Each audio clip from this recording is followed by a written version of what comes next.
All right, I barely made it. I barely made it for the Mike Perry scrap. I was hoping I wouldn't miss this one. I was hoping I wouldn't miss this one. All right, let's get right into it. I want to talk at you for a little bit right after this, but let me get into the fight. I know there's a lot of people that want to know about this one. I mean, everybody probably has ABC, so you don't care, but I really wanted to see this fight. I think Perry's gonna kill this fool. But I mean, Perry always looks like a tank, you know. Perry always looks like strong and ready to kill, but I mean, that fool is always losing stuff. So, but I think this is the very first fight with that dad strength, right? So he might smash today. You don't want to see Perry when he's daddy, you know.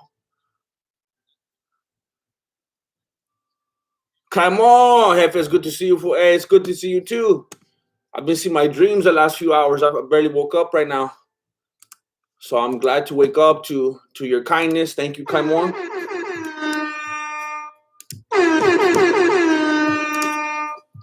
All right, leg kick from Rodriguez. Leg kick from Perry. Does everybody have ABC? Is there people on here that don't have ABC? Like, is there anyone on here that doesn't have both ESPN and ABC? So I actually need to tell you every single little thing that happened. Like, I don't know if I need to give you the play-by-play or if I need to give you that colorful commentary. I'm not sure. Let me know where you're at right now in life. Thank you, Warren. I appreciate you. You're too kind. You're very honest as well. Inside leg kick from Rodriguez. He's liking those leg kicks. He's trying to chop Perry down. Perry's already walking a little bit funny, landing funny on that leg. His nose is already pretty red. Okay, open your eyes doesn't have either. Just color. All right. Why not both? Hey, Benush, good to see you. I'm glad to have you here. Keep it colorful. Yeah, Rodriguez is looking sharp, man. He is looking sharp. Oh, no, Perry. That was a strong 1-2 from Rodriguez and put Perry back. Man, Rodriguez came in with that Gastelum body, and I thought he was going to get doughboyed up, but nah, he's sharp. Imagine if he put that together with some physique, you know, but maybe that will mess him up. Sometimes they say the muscles slow you down, you know. Maybe that's what's happening to Perry. I seen him doing those deadlifts and whatnot, and look, now he's getting chopped up. Man, he caught another solid hand to the face. Come on, Perry. So Rodriguez is a southpaw, and maybe Perry's having some problems with that. I don't know, but Perry's getting pieced up. We got 2 minutes and 21 seconds left in the first round. Okay, attempted head kick from Perry. Leg kick from Perry. He's not able to get in there.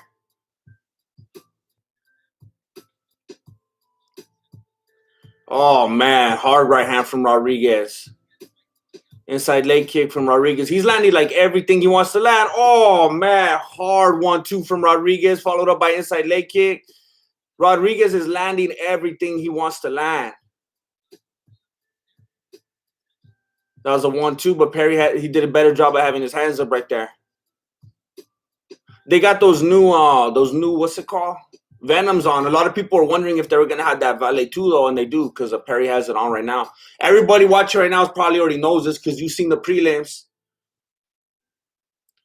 But yeah, to be honest, if I was one of these fighters, I wouldn't be able to wear nothing but the Valet 2. Like everything else would be too restrictive.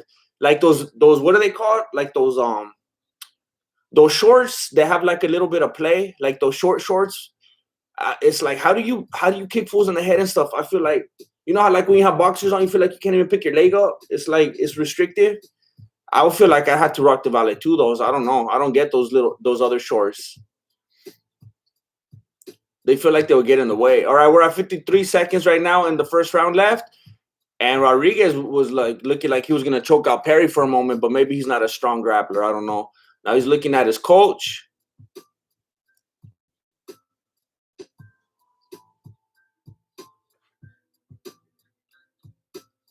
Oh snap!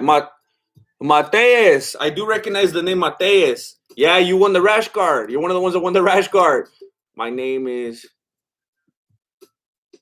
All right, I got you, Mateus. Please forgive me. I'm always slow on stuff like this, but I'm not gonna forget you. I'm not gonna forget you. I screenshotted you right here. And I will go in there. Yeah, you won it. You won. I'm gonna send it to you. Thank you for leaving a comment. Thank you for supporting. Thank you for watching that podcast. I appreciate it. So yeah, I'll be sending that to you. All right. So now Rodriguez is on his back. They end the round with Rodriguez on his back. So now Mike Perry needs to go back and see what's up. I don't even know who's in his corner. Did he get Darren Till? Could he afford Darren Till? All right, look. Let's have a moment of silence, please, for me sleeping through the prelims.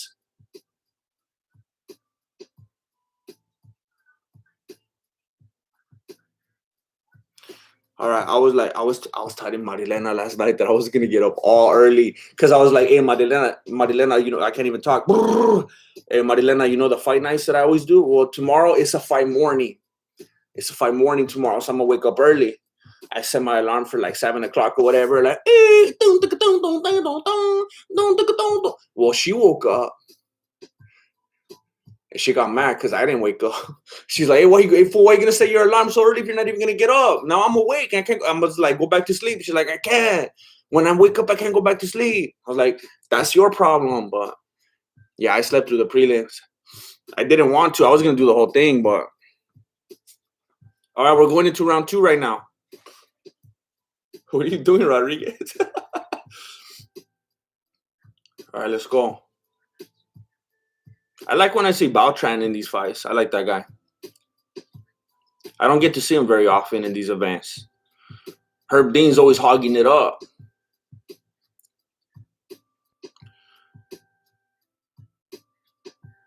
All right, so I guess Rodriguez's corner's telling him to lead even more with that southpaw jab. I mean, like if he's not doing it enough, man, Perry, you better adjust, or he's gonna kill you in this round.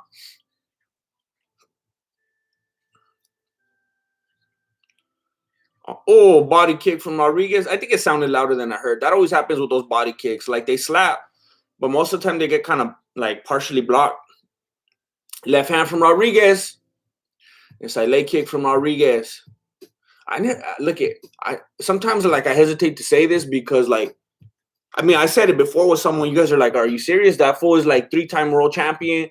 And I was like, well, so Spencer, I never heard of him. I don't even know who Rodriguez is. Is he like anybody's favorite fighter here? I never heard of this fool before today. I don't know if he's been like climbing the ranks and excited and whatnot, but I don't know who this guy is. He just landed like 3-4 solid jabs to Perry's face right now while I was talking. He's definitely taking the advice of his corner. Yeah, Perry's nose is pretty messed up. I was gonna say earlier, but I wasn't even trying to be funny or nothing. I didn't know if it was already like that from that one time it got messed up by Luque. I didn't know if I don't know if it ever came back out. I think he just got that button, that QP button up nose now. I'm not sure. I think it's permanent now. Are you British? Nah, but I kind of like the Beatles. Say the ladies are insane there. That one doesn't go together. I'm mixing up verses. 2 minutes and 55 seconds left in the second round. And Perry's trying to take the back. Rodriguez is getting out of it. Rodriguez is strong. He just like grabbed Perry's wrist. He's like, Charlie. He just squeezed it out. Man, that was crazy. Perry has like, I mean, Rodriguez has super skinny legs. Got no abs, skinny arms, but like, where's this power coming from? This dude, like, he just knows how to utilize. He knows how to utilize his body or something. That economy of motion, just straight to the point of origin, straight to the dome and whatever. He's like, he just knows how to use his body. Man.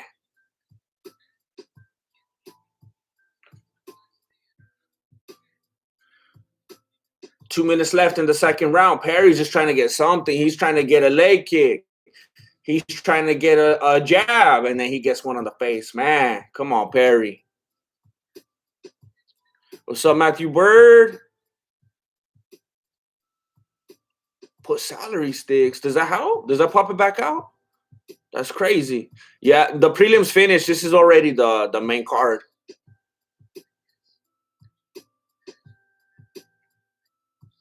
Jawad, I'm sorry. I'm sorry about that.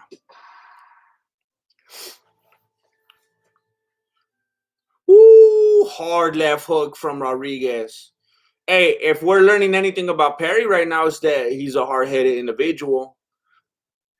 But I mean, we learned that. I mean, remember when that fool fought Paul Felder? Man, that fight was crazy.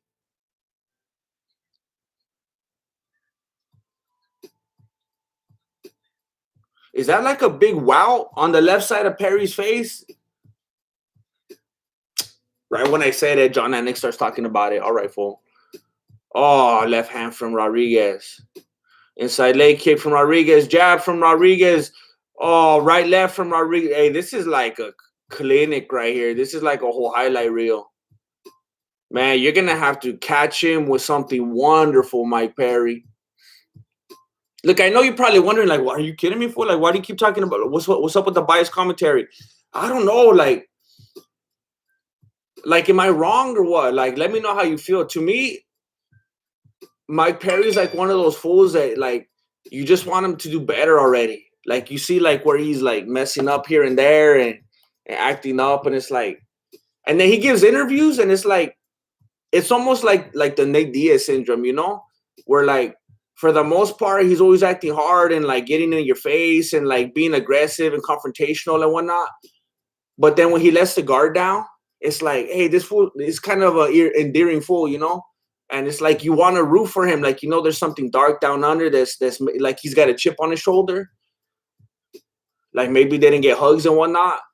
But it's like when you see through those cracks, it's like, man, this fool, like, he can't fool me. I know who he is. It's like, I don't know. Maybe you'll get annoyed at me for that because some of the stuff you hear about this fool and like what he's done and whatnot. But Mike Perry, he's one of those fools. Like, he's one of those fools that I have to decide not to like. Because if I just go to my default, it's like I want to root for that fool. I want to see him win. I feel like he needs some wins in his life, you know? I can't help it.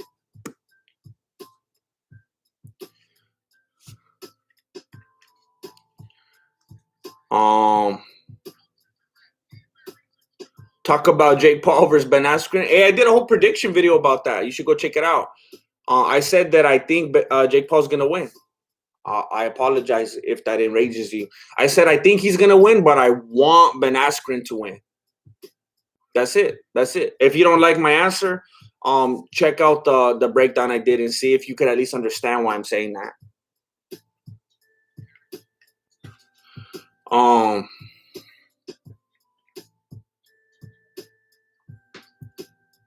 that's messed up. That's messed up. Right now, DC was talking about how Perry's nose is broken, and Dominic Cruz is like, why even get it fixed at this point? Like, it's just gonna keep getting broken. That's dirty. Yeah, right now they're just talking about how Perry, it's like a thing, like, oh, he doesn't move his head. There's no head movement. He compensates with his heart swinging. That's like his trade-off. So if he lands, good for him. But otherwise, he's not gonna move his head. That's not how he fights. Imagine Mike Perry versus Ronda Rousey. That would be a good matchup. Like, that would be straight up. That's like a fair. I like to see that exhibition. You know what I was thinking about earlier that I feel like I would want to see? Nah, but he will piece him up too. Because, like, I think people like to underestimate Masvidal because they get irritated with them sometimes. But there's a piece of me that would like to see Masvidal versus Perry. I think that could at least be exciting. So Mike Perry is like giving all he has to try to take it to the ground, but he's just like, he ends up just like rolling all over the place. Man,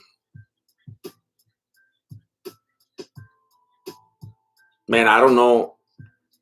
Like, I don't want to try to seal this fool's fate or anything like that. It's not like I have any say with and whatnot in regards to the Dana White privilege. But I remember last time Perry lost, they were like, "Oh, he's done.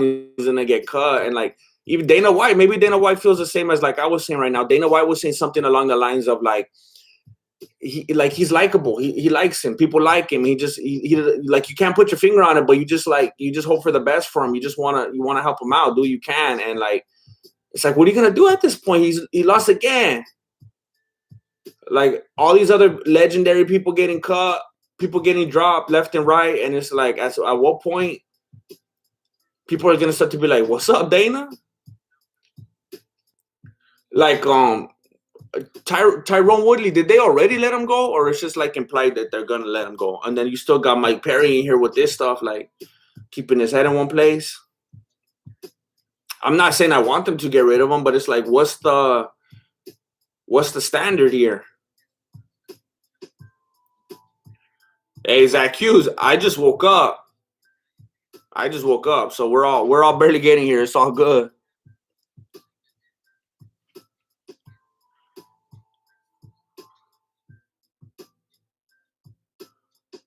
All right, so there's 2 minutes and 2 seconds left in the third round. And man. Oh man. Perry's just getting socked up. Right hand, left hand to Perry. Left hand to Perry. Right hand to Perry. These are all to the face. Perry tries the left hand in the knee, gets caught with the left hand to the face. Oh man. 76 strikes to the dome. Rodriguez has landed. Perry has 14. Everything else he was dominated, and I didn't even have enough time to count because I was so shocked with the first stat. Man, Beltran's looking at Perry like, hey, fool, you just want to, did you bring a towel or what? Oh, man.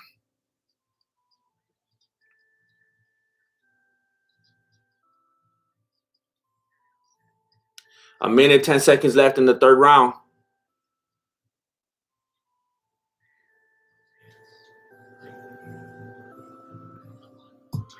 A minute left.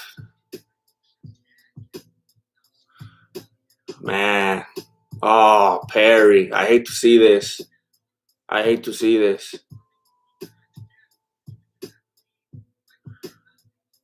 Perry's just red face right now. That fool's redder than Dana White. Man. Rodriguez is breathing heavy just from like, it's like he's doing bag work on Perry's face. Like he's just breathing heavy like from a session. Otherwise, he's like all good. He's just like working on his stamina right now. Perry has him on the cage right now. They're clinched up. But to be honest, it looked like Rodriguez initiated this. That's why I started talking about it. It looked like Rodriguez was like, you know what? I need a little breather because he's just landed so many. And he's like, whew, he clinched up, and then Perry walked it toward the cage. But then, yeah, it's over. There's the bow. It's done. That's beautiful to see that sportsmanship. They shake hands. They hug it out. It's all good. It's all good. Oh, man. Man, well, there it is. Let's have a moment of silence for Mike Perry in the UFC.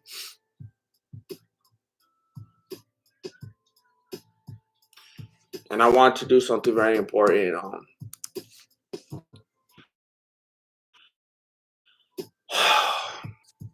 I want to. I'm sure you all heard the news.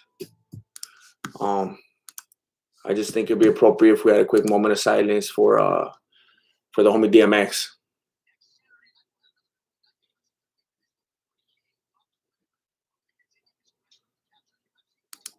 Stop. All right. Yeah, that was crazy. I remember DMX. DMX was like a big old part of my childhood, you know? DMX was like, that fool, I mean, that fool made me wear overalls. Like, there was nothing else I was going to make that happen, you know? That was crazy. DMX is like one of those fools that like, you know, there's like moments, there's people from your childhood that were like such big deals. They seem like they were never gonna pass on, you know? Gizmo Guy, Mike's last fight in the UFC is ugly. Yeah. It'd have been pretty funny if they gave it to Mike Perry for real.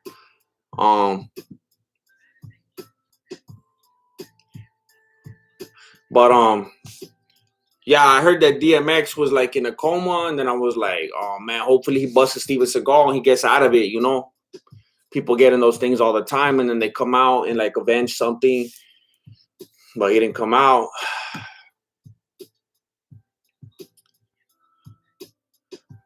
I saw a lot of people like, and I don't know what you think about it. I saw a lot of people posting stuff that like, a lot of people will post stuff that like, did you see that Illuminati stuff? That Illuminati stuff that everybody was posting about DMX, but everybody does that, you know. And then when that happens, people get behind it, and they're like, yeah, to be honest, I don't like I don't even like rap, but there was no, I mean, my childhood, there was no escaping the influence of that man, especially if you were a Jet Li fan, and you all, the real ones, know what I'm talking about. But yeah, it was weird. I saw people putting like stats of like what happened to Michael Jackson and what happened to Tupac and then DMX and what happened to they named some other people, and then when you look into it, it's like, oh man, how did I not see this? You start connecting it, but then other people get mad and they're like, don't even put that on there. Leave the fool alone. Let him rest in peace. Don't even go there. Yeah, if I'm sorry if I'm breaking it to you right now, DMX passed away. He went into a coma, and then he was in there for a few days or whatever, and then that was it. He was on every guy's workout playlist at some point. R.I.P. Yeah, for real. For real. Thank you, Ariel Marquez. I got this way too low. Hold on, let me... Look, I woke up way too late today. I missed the whole prelims. And I need to get my levels right here.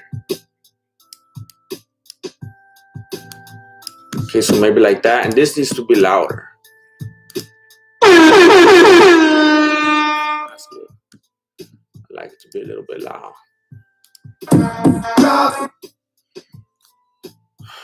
Man, I need a soundboard to own me. I've been thinking lately again, I want to get back on Twitch. Keep the memory alive, you know.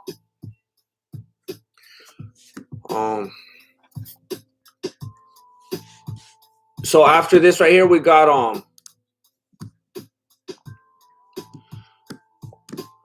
where we at? Main card. So Daniel Rodriguez loses to Mike Perry.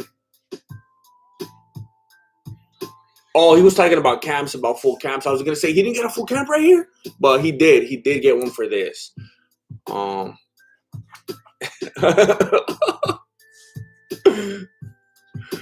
DC talking about the Lakers going down.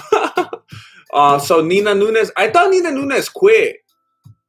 Who was it that like almost murdered Nina Nunes? Was it Valentina? That's why, you know how Amanda Nunes never wants to acknowledge Valentina, how that she lost to her? Like when they ask about it in interviews and stuff, Amanda Nunes, like she's always all smiles and happy, and she's like, I'm the best and everything. And then like the moment they mention Valentina, she's like, this is my moment. I don't want to hear about her right now. And it's like, oh, because you lost? But then it's also because, isn't she the one that almost killed Nina?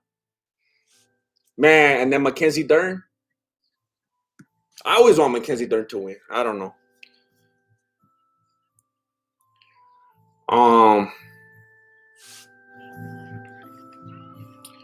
Yeah, I'm still trying to wait for my eyes to open. I barely woke up. I haven't even had a drink of this right here. I've been like staring at it.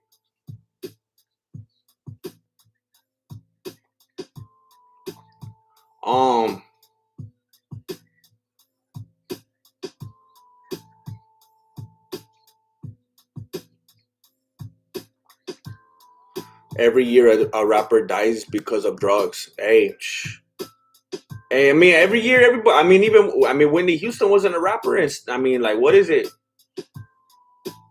Every year a singer. Every year a person.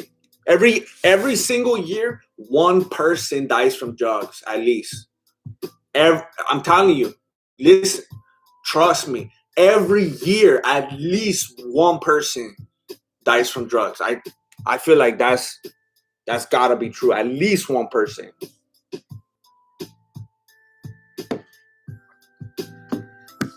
I'm a big fan of GM's Purple Bean. Hey, Sensei said this is a family-friendly show. Sensei said, what are you doing?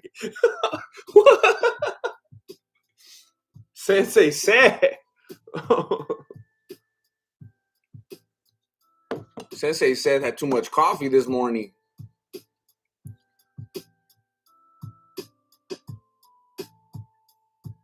Yeah, we're talking about DMX. Yeah.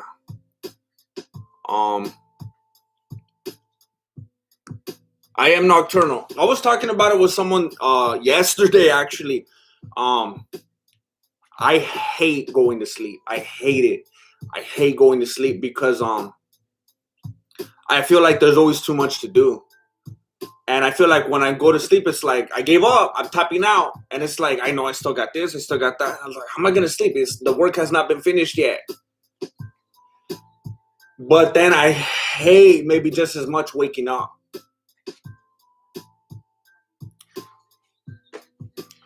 So I'm up all night, and it's like, man, can I just stay up forever? Is that possible? Like, I wish I could just bypass sleep. But then when I'm asleep, I don't want to wake up. So explain that one to me. If you got a PhD in psychology, I'm the rhyming homie. Would it be Amanda Griffin? Would it be weird if I got a tattoo like D-Rod so I don't forget how old I am again? You should get a tattoo that says Amanda.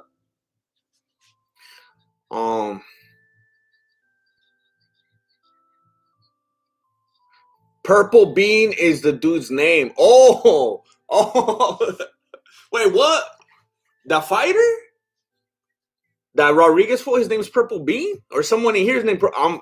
I need more coffee to get on this level. I don't know what you guys are talking about. Sad addict. Why haven't they arrested this drugs character yet?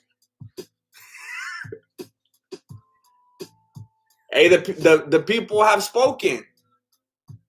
The people have spoken.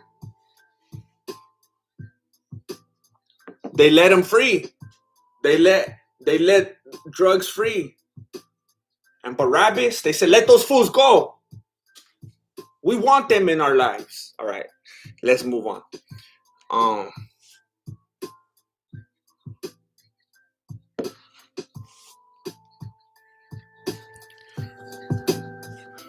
Hey, what's up, Bobby? Thoughts on Amanda Nunes?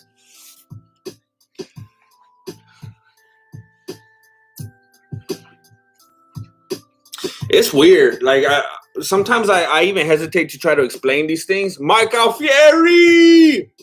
OG stuff right there. Mike Alfieri.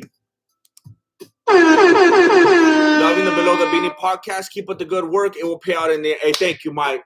Look, I want to touch on that in a moment. Thank you for bringing that up, Mike. Thank you very much. I always appreciate you. Thank you, Mike. Dark Lord, you don't fanboy enough for Poirier, though.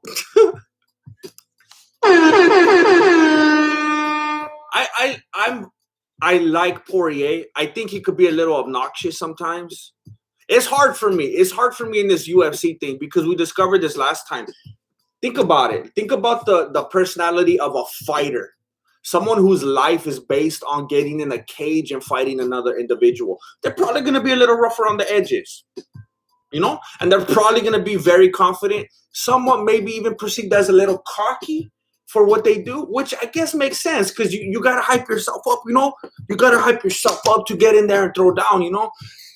But I guess, like I told you, my introduction into the martial arts, which you might laugh at, that's all right. That's all right. Was like it wasn't fighting. It wasn't combat sports. It wasn't any kind of competition. It was martial arts, you know?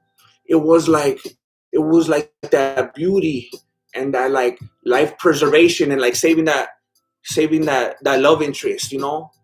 and like avenging your grandpa and stuff like that. So like I always thought it was like, respect and whatnot, and like being humble, humility, being quiet, soft spoken, slow to speak, and all that. And so then sometimes when I'm now thrown into this UFC world, and fools are like, your mom is ugly, and your kids are stupid, and your whole country is a bunch of animals. And it's like, what's wrong with you guys? You guys need to chill. But then it's like, I gotta, like, hey, I dove into this world. I gotta accept like where I'm, I gotta figure it out. And like, it's like TikTok. I could sit back and make fun of it and say, oh, that's stupid.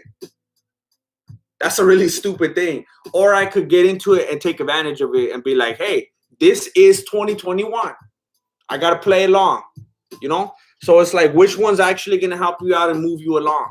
So this is all my 10-minute way of saying, Poirier is cool, but sometimes I think he's like kind of full of himself, kind of annoying. But Amanda Nunes, she's one of those fighters, like, I don't like her. Something in my gut, I don't like her.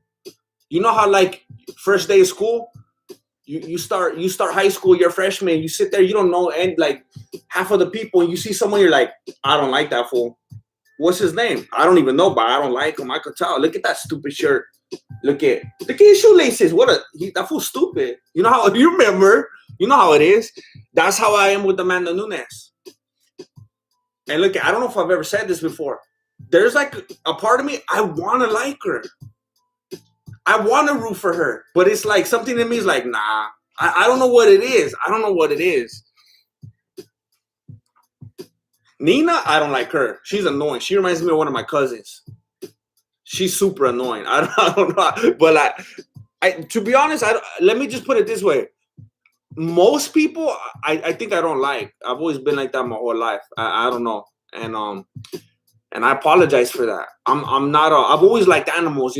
Give me like 15 dogs, and I'm cool. They don't talk too much. We chill. They're happy. But like, I'm not like the biggest people person. I've always been like more of like a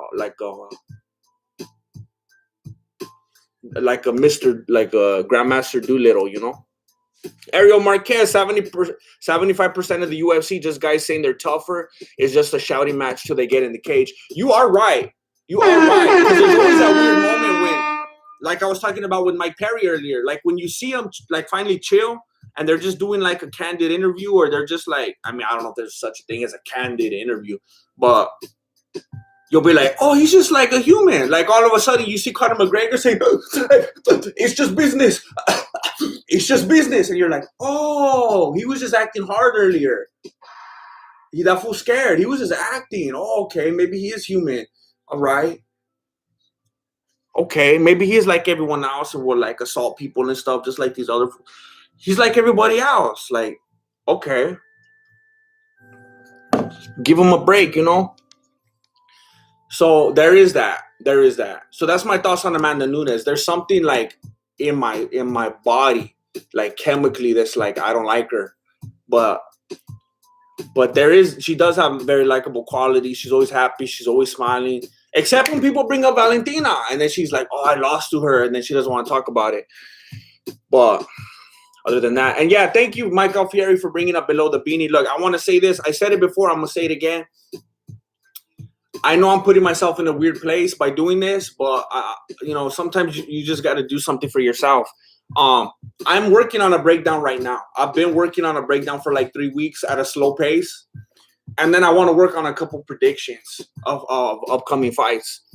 But in between that, I've been doing the new podcast I'm doing, Below the Beanie, and I said it in one of my last videos that I haven't been as excited about making videos as I have been lately in maybe a few years. I don't know. I enjoy doing Below the Beanie, but I'm just always in my head a little bit because I feel like I don't know if other people are gonna like it, because why are fools just gonna want to hear me talking? But King Indigo 369, Grandmaster, are you an Aquarius? Chale. No.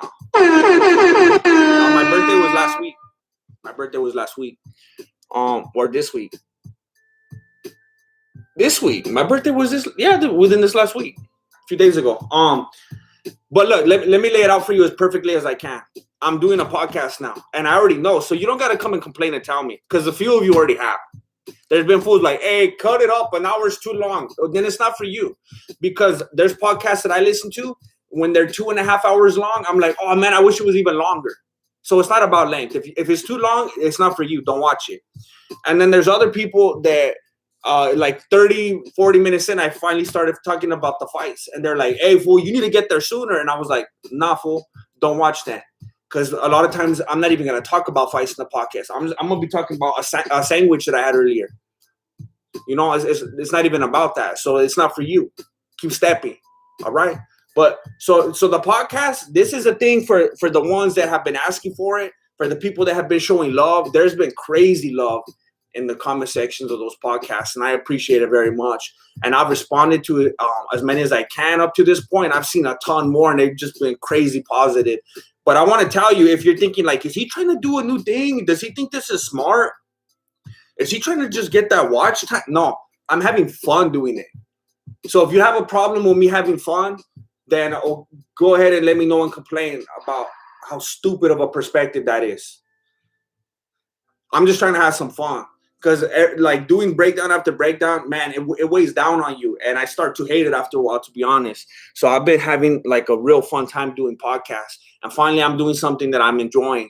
So, and then people are like, oh, so you're not doing breakdowns anymore? And I'm like, hey, fool, I said it like 10 times in each of my podcasts that I'm still doing breakdowns. And that I'm going to be like intertwining them. So the breakdowns aren't going anywhere. And I don't want you to get nervous if you see like 2 or 3 or 4 podcasts in a row. That means I'm just like, I'm having a hard time and I'm taking my time with the breakdown so I could do it right. But they're still going to come. They're still there. But if you haven't seen it, go check it out. It's also on Spotify. I know a lot of people want to just listen while they're at work and stuff. So I did put it on Spotify for you. You look up below the beanie. D! I like how you break down classic fights. Was hoping you did Diaz daily for its anniversary. Keep it the good work, bro. Hey, I'm most likely gonna get to. I want to do like all of them.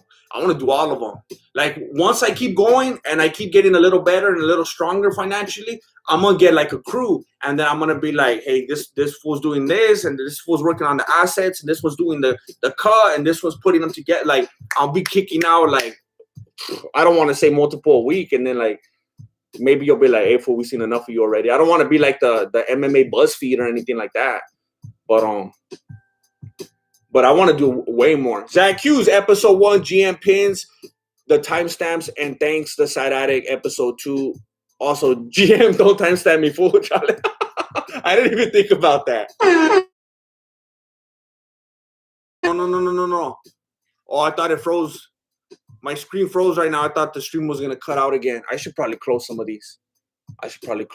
Things I have open. I was trying to, by the way, I'm going to get to the colorful commentary right now. I know you guys are wondering what's going on. Nunes and Dern are fighting right now. Imperial Gunner, thank you. Thank you for that. That's so amazing to think of you listening while you're driving. That's crazy. That's, I'm honored. How many hours till Vettori and Holland? Probably like 1. Thank you, Tronado. I appreciate that, Ryan Meyer. Thank you.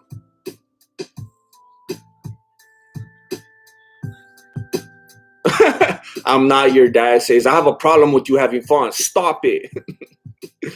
Some people have also requested me having guests on the podcast, and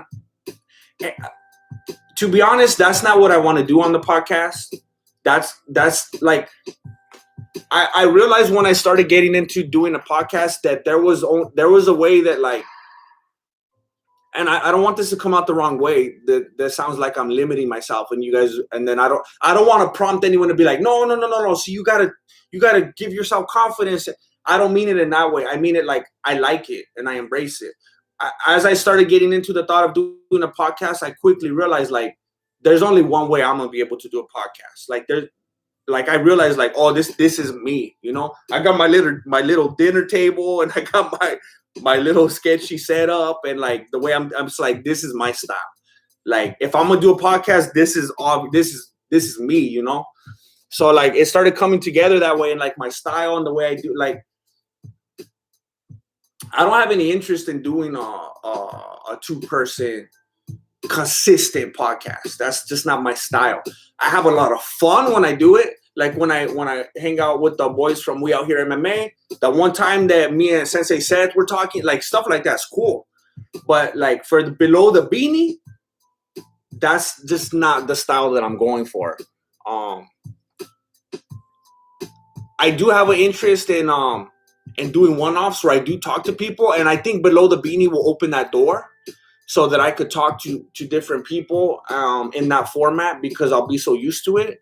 Maybe even like put clips of that in Below the Beanie every once in a while. I don't know. I don't want to set anything in stone right now, because maybe right now I'll do this, and then like a month from now, all of a sudden Below the Beanie is featuring like Mike Tyson, and you know, me and him are like chopping it up or whatever. I don't know. Well, anything could happen.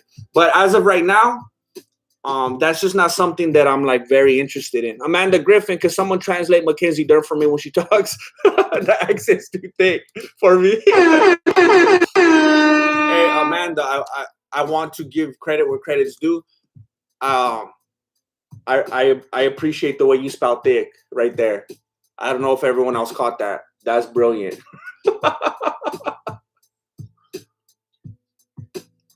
Jose Rogan. The Mike Penguin Podcast. Gia, my birthday is April 6th. April's the best month. The best month. April, we got the same birthday. The Mike Penguin Podcast. We are birthday brothers. We are birthday brothers. Thank you, Mike Penguin Podcast. That's something that we got now. And no one could take that away from us, Mike Penguin. No one could ever take that away from us. So right now, Mackenzie Dern has been working on that armbar for like, seems like a couple minutes now. With 30 seconds left in the first round. Hey, just drop some hammer fist. Her face is right there. What are you doing? Drop some hammer fist. It's not a IBJJF, whatever. Did I say that right? Competition. Her face is right there. Drop bombs. Oh, tap out. Tap out. Tap out. Tap out. Mackenzie Dern won again.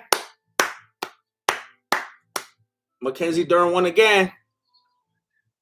Hey, is this the weight class she started in? She looks like way smaller now. Mackenzie Dern looks like super skinny.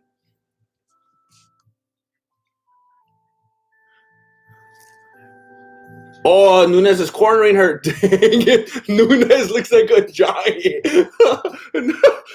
Nunes just hugged Mackenzie Dern, and she was like a beast. Oh, it's crazy. Oh, yeah, don't fight Nunes. Don't fight that Nunes. Don't fight that one. Give that one to Triple C. Oh, I missed some super chaps. Hold on. I said super chaps. Hoplite 73, good to see you.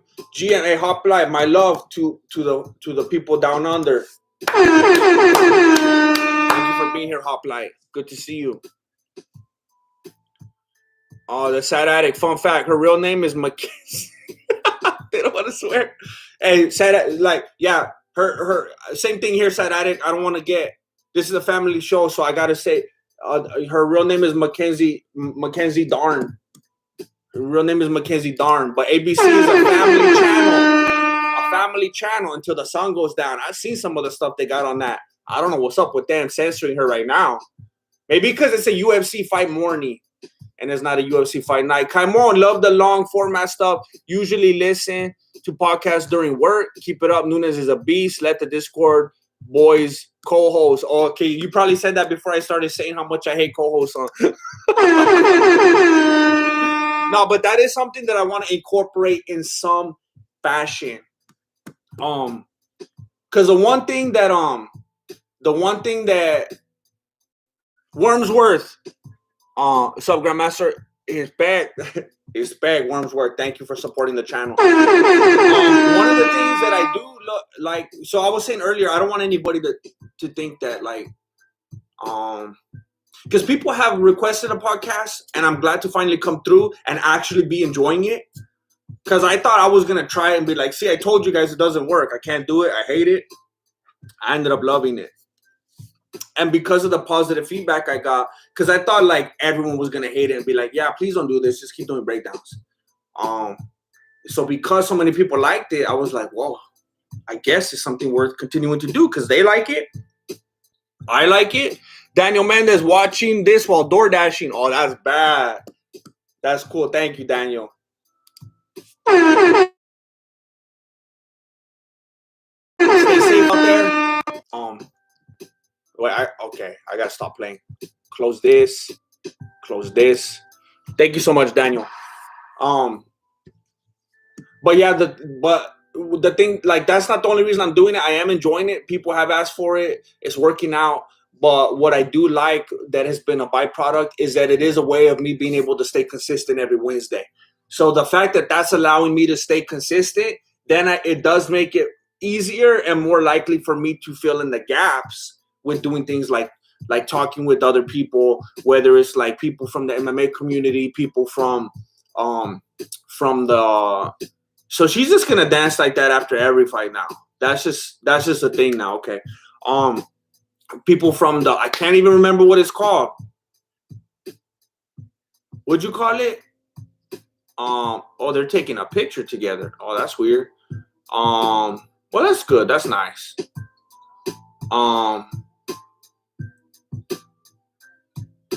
What's it called? What's the thing called? Discord.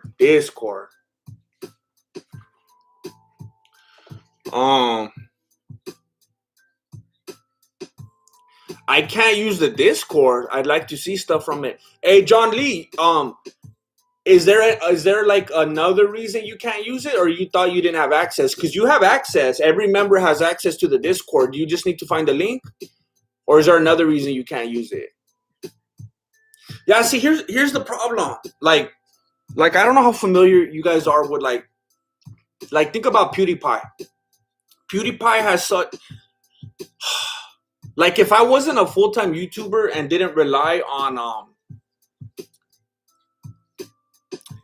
playing the YouTube game so that I could make AdSense money, because that's the reality of it, then I'd be able to make fun videos like looking at the memes on the MMA subreddit, doing videos about funny stuff from the Discord, just doing videos where I'm talking with people from the chat or the Discord.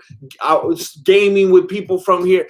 The reason PewDiePie could get away with stuff like that is because his audience is already so big that like he knows enough people is gonna watch so that YouTube pays him. I wish I could do stuff like that, but I'm not at that level yet. I have to keep making videos like the below the beanies that I was doing. Those. I saw some comments of people like, "Oh, I see what you're doing. You're trying to make that money by doing a podcast." That podcast isn't. I don't know why you think it's making money. I think when people do, like, when big names, like if you watch, like, I don't know, like your Mom's House podcast or like H3 or like Joe Rogan. I don't know, when they do their long form podcast, you know, they lock in big old sponsors that probably pay them like however many thousands and thousands per whatever. I don't know if you think just because I did a podcast that that's what I'm doing, but that's not my case. So I'm doing a podcast because enough people asked for it. I ended up liking it, and the people watching ended up liking it. So it's like, well, I guess I'll keep doing this. But it's not making even close to as much money as a breakdown does. Not even close. So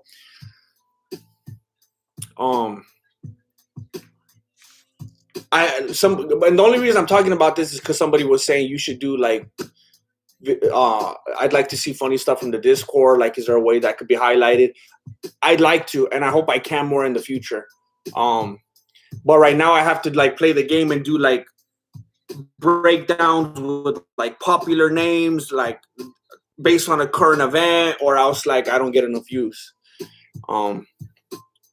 So I have to keep mixing it up. I'm trying to do stuff I enjoy doing so I don't go crazy like a podcast. And then in between I keep doing breakdowns. Oh, I can use it, but work laptop has a clamp. Oh, your work laptop. Oh, man. Oh, that's unfortunate. Yeah, I've been there before. Luke B. Wake up. Joe Biden. Is that what you're referencing, Luke B? Wake up.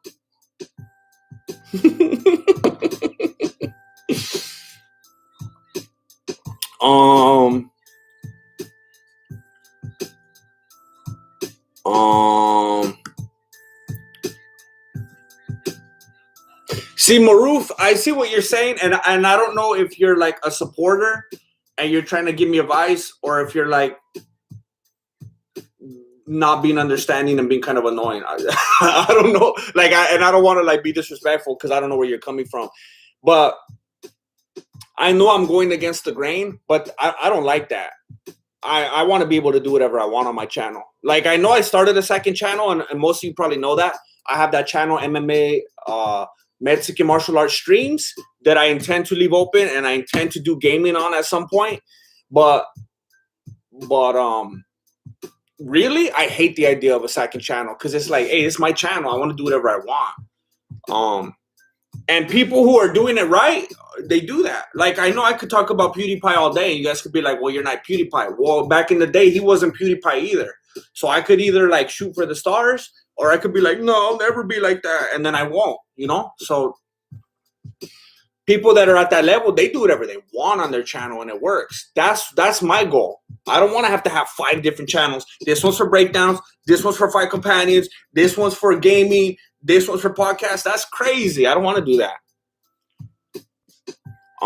Man, I wish there was some way to help you, John Lee. Are you still here?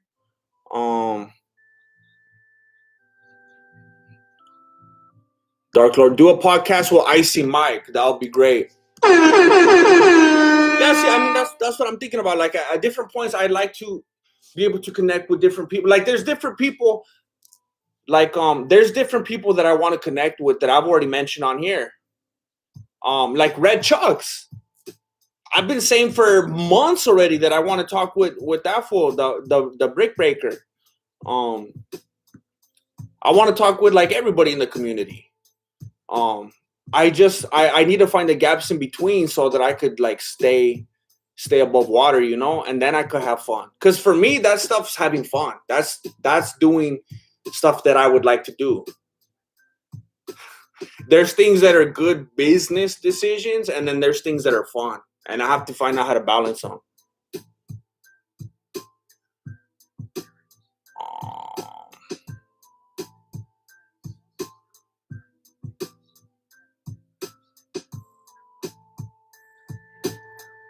Man, John Lee, are you still here? I wonder if can you get there on your cell phone, John Lee?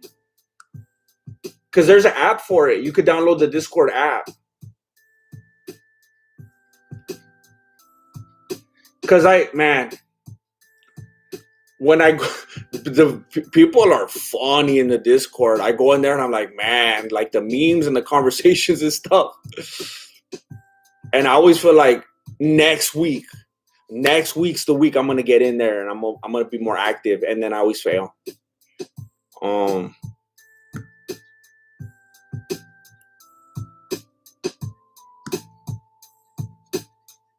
The amazing Robin, if Bobby Lee wants to meet you, keep your eyes out for a wild Rogan. What does that mean? Are you talking about how like there's like a weird like animosity? Like, I don't know if that's the right word. There's like a weird energy between Bobby Lee and Joe Rogan. You know what I think the truth is? I'll tell you my take on that. This is my take. You know how Bobby Lee is like, he doesn't go on Joe Rogan, and he doesn't really acknowledge him, and he kind of like stays away from Joe Rogan talk. It's because Joe Rogan is that he wants to be that alpha male guy, you know. He's like a bully, and Bobby Lee is a very like. I can understand and respect why he doesn't want to put himself in that situation, because Bobby Lee himself is like, you know, when you watch the podcast, he's like, he's not like a jerk about it, but he's like, you know, I'm the guy, you know, I'm the slap king, you know, I'm the one. So if he walks into Joe Rogan's like, nah, sit down, fool. I'm the guy. And it's weird. It's like worlds collide, you know? And then I think, I don't know. I just feel like it seems like, yeah, I don't know. I talked about this before. It seems like anyone who's in comedy at all feels like they have to bend the knee to Rogan, and they're like all like scared of him and stuff. And I feel like Bobby Lee doesn't play that game, and he doesn't want to have to deal with the confrontation. He's like, I don't even need that. I don't know. That's just my take. I feel like he just doesn't. He knows if he goes in there, Joe Rogan's gonna make it weird and try to like strong arm him, and he just doesn't even want to deal with that. That's what I think. That's my observation. John Lee.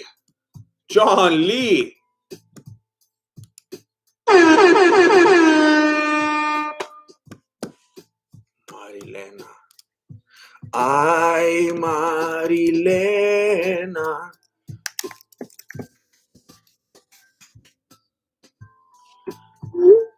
John Lee, thank you so much for contributing. Keep doing what you feel like, GM. You'll be more comfortable with it. Yeah, I'm going to it. Just juggling a million things. Okay, good. Let me know. Like, however, on here, DM. Even though everybody already knows I'm terrible with DMs, I apologize. But if you can't get into it, let me know. If you're just like, you know, taking a while to get in there, I understand, because I take forever to do anything myself. I always have too much stuff going on. But I just want to make sure you can. So thank you so much, John Lee. Thank you for helping out. Thank you for supporting. And I hope you could get in there. I think if you do, you'll have a good time. For those of you that don't know what I'm talking about, if you're a patron or if you are in the YouTube membership, the Discord link is available to you. All you have to do, if you go far back enough on the community tab, you'll see it. There's a post where I talked about, now we got a Discord, here's the link.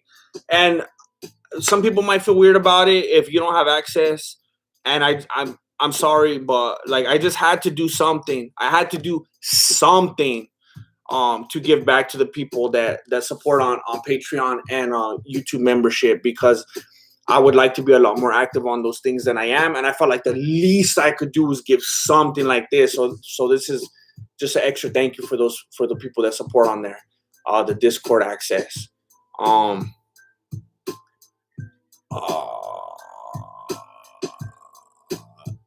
Jawad Kazmi, your doppelganger in Dorset. Oh, UK Grandmaster. Hey, look at Marlon Brando right there.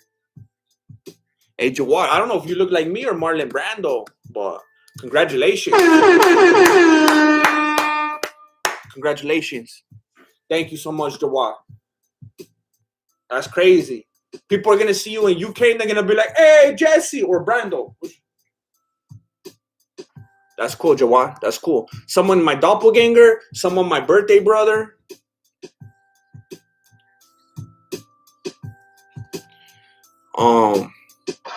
What's up, Samuel?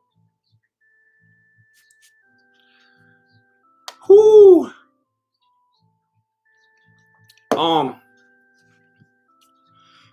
I noticed the other day, Anthony Martin, on Street Beefs, when they plugged their sponsor, Mexican Martial Arts Gear was featured on their sponsor advertisement. I've had a couple. Where was that? I've had a couple people. I don't know. I don't remember where I saw it. I feel like I've had a couple people send me stuff about Street Beefs and my logo showing up on their ads. That's so funny. Oh, man. That's bad. I need to go look into that. Thank you for reminding me, Anthony. That's funny. I'm getting that visibility on Street Beefs. Class. That's me. Oh, Zach, you sent that to me? What platform was that on? Well, I think I've seen it several times. So several people have sent that. That's why I don't remember where it came from. Oh, did you guys know that Flacco got an Instagram? Flacco got an Instagram. In case anybody wants to see it.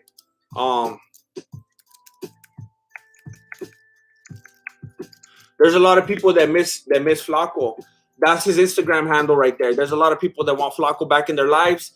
I was communicating with him. It looks like he's gonna be posting stuff at least like weekly. At least he'll be posting his thoughts, his words of wisdom and stuff on there. I've seen him active in the comments and stuff, so I think that he will communicate with you if you get on there. But Flacco now has his own presence. That's his Instagram right there if you want to go connect with him. Saturday.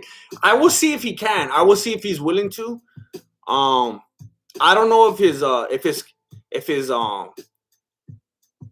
camera lens is big enough to capture that whole pata, but he's got a white foot. He's got a white foot. Oh dang. Bill Gates. Bill Gates is evil. 33.33. Shout out to my boy Alex Jones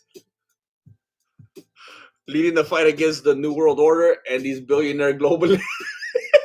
You can find them at Ban This TV or Ban Video. Hey, did you see him stopping the child traffickers?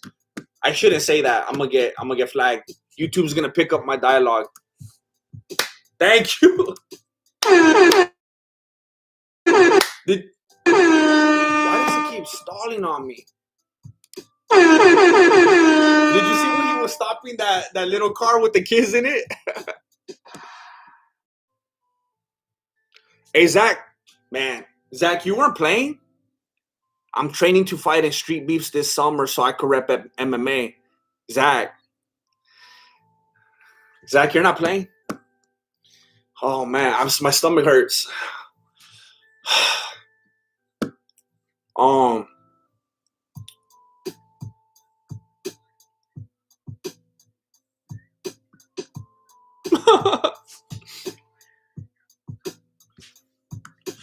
Julio, I do sometimes.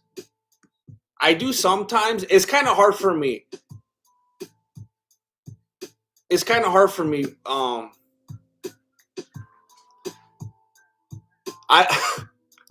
You know how people get mad at Jimmy Fallon all the time because they say he's like a fake laugher or like he laughs too much?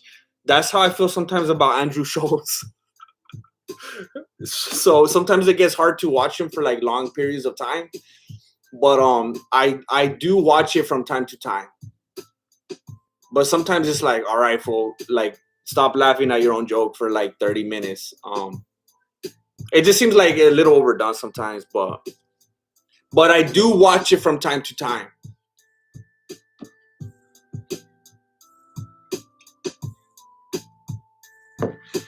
Yeah, Jose, I'm glad I'm not the only one. I really don't think there's actual beef between Bad Friends and Theo. But I feel like he did take a low blow that other day when he talked about how both of those fools wanted to do podcasts with him, and he denied them. That felt gross. Like I was a little disappointed with him when he said that. Like that felt a little like it got too real. And then it wasn't fun anymore. That was awkward. I don't know if you know what I'm talking about, but that was awkward. I'm gonna get to the colorful commentary. Don't worry about it. I just want to read something real quick. Babe Ruth, yeah, he does. All right, good. I'm not the only one that feels like that. Andrew Schultz is fake laughter. He always leans down and does that fake laugh. I've clicked off his videos because it annoys me so much. Yeah, I'm not the only one. Yeah, he does. He laughs like that forever. Yeah. Okay. All right. I always thought it was just me, and maybe like I just had a personal problem with him. But yeah, it's true. It's like it's something he needs to get past. Yeah. Grandmaster, the siren is causing the stream lag. That's the only time it happens. Dang it. How am I going to get around that? I need my air horn. By the way, good job. I love Below the Beanie. I listen to it every 20. What? Hey, dedication. I appreciate you. Thank you. And I'll get to it. Personally, I don't care about this fight at all, but some of you might, so I'll get to it right now. Serio, I'm part of their Facebook group and sparring twice a week. Got my face bashed in this week. My head movement was like Mike Perry's. Ay, ay, ay. Is your lady concerned? Is she like, go do it, rep the family? Or is she like, what are you thinking? Oh my goodness. Nick, I used to like a lot. I mean, I just haven't lately because I have a crazy life that I've chosen to live, and I hardly ever just sit down and watch. I can't even, I don't watch TV anymore. I only watch like YouTube videos in between working on my own because I'm right here in front of the computer, but like I miss it. I don't even remember like what it's like to just be able to watch TV anymore. But that used to be one of my favorite shows.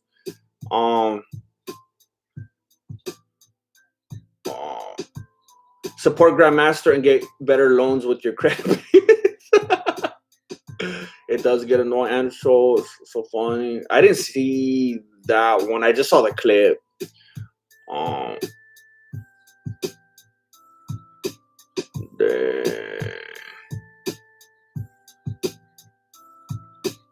Dang, Anthony Martin like that? Picking fights within the family?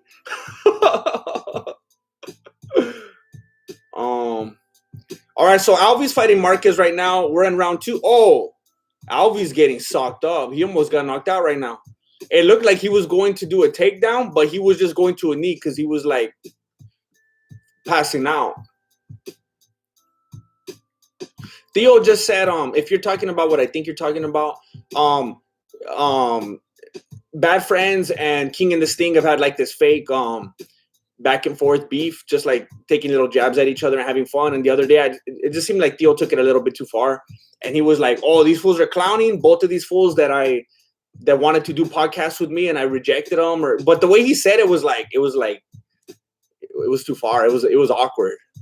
And you could even see the looks on Bobby Lee's and Santino's face, like, whoa, he went there? That's weird. Like, it got too weird. It's like when you're like going back and forth with the homie, like messing around, and then you say something like too real, and it's like, oh, that's not even funny. All right, so Alvy just he was trying to get Marquez against the cage. I think Marquez is too strong or something.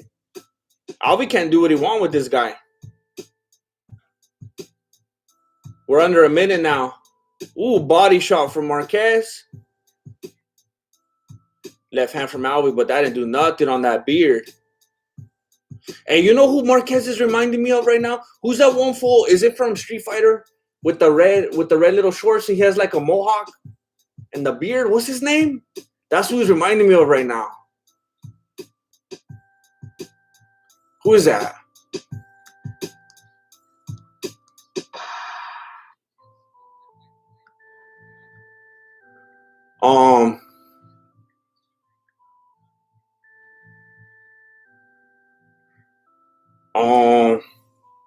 Zangief? That's his name. All right, yeah. Everybody's saying, hey, you guys know your Street Fighter, Macaulay Culkin.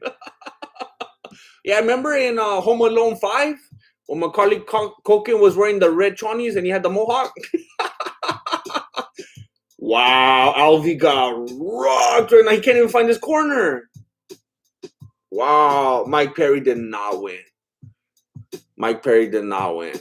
Yeah, Arlovsky is another thing. I had Arlovsky in my mind right now because he does look like him. Alvy looks like Macaulay Culkin. Oh. No, for real? Did Mike Perry retire? What the heck is he gonna do if he just he wouldn't retire. He just had a kid. Watch, hey, if Mike Perry retired and started a podcast, that would be bad. I'll watch that.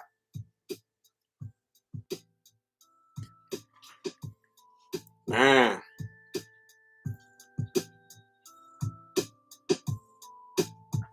Ariel Marquez says Marquez got to come through for the family. Sir Toby. Hey, I think it's gonna end in this round. Alvy's going down.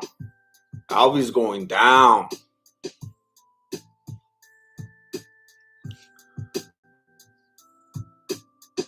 Mike Perry's head movement should be unlockable. Should be an unlockable ability in a game.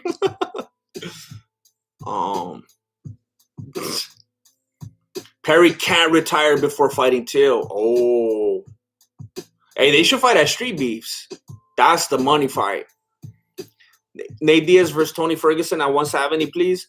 Hey, did you guys hear that crazy, like, look at, so Alvy's going to get knocked out right now. I'll tell you when it happens. Did you guys hear the last below the beanie where I laid out how I think it's going to happen? Like, not necessarily how I think, but how I would want it to happen. How Leon Edwards loses to Nate Diaz. Masvidal beats Usman. Diaz and Masvidal fight for the title. Diaz wins. Conor beats Poirier. And then Conor and Diaz fight for the title. Now, is that how I think it's going to happen? Nah, because Conor's not going to win. I don't think Masvidal's going to beat Usman. But that's how I think would be like the best thing that could ever happen. That would be like a WrestleMania. Like that would be like leading up to WrestleMania, like back in the day, you know? Those kinds of storylines. And I thought I was coming up with something crazy like that no one would ever think of. And then someone tagged me the other day and someone laid out that exact same thing and posted on Instagram in a photo. And at first I was like, that fool copied me. Like, and then I showed one of the homies, and he was like, nah, to be honest, that's like the fantasy thing that a lot of people will come up with. And I was like, serio? Like, what do you think? Do you feel the same way? Like, nah, I told you Alvy's done. Well, what are you doing, ref? Isn't this that same ref that almost lets everybody get killed? He's the new Yamasaki? Are you kidding me? It's that same. Hey, if Dan Hardy was there, he will be letting you know right now, fool. He will be letting you know. So now Alvy's going to lose oxygen, and he's going to go to sleep because that stupid ref. Alvy just lost consciousness and his air supply because of this stupid referee. Are you guys watching this? But let me know, do you think I'm crazy? Am I being like paranoid? Or would anybody come up with that scenario? Or am I right and somebody jacked me? What do you think? Man, that ref is an idiot.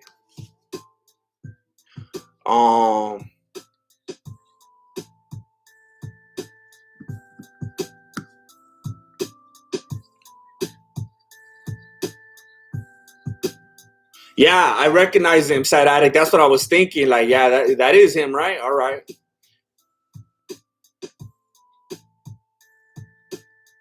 Yeah, see? Supasic. I mean, at least the screenshot that I saw, I gave my prediction first, and then I was shared that on Instagram, and I was like, what?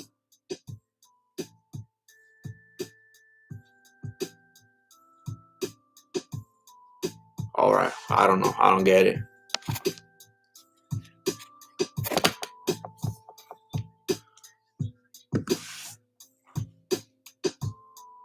Wow. Man, look at that face. Man. That's it. That's it. What was I going to say right now? I know you don't know because I don't even know. Man. Oh, Wonder Boy. Yeah, that's the only thing. Like, so here's the thing. Diaz beats Edwards. Conor beats Poirier. Masvidal beats Usman. Diaz beats Masvidal. Diaz beats Conor. Wonder Boy beats Diaz.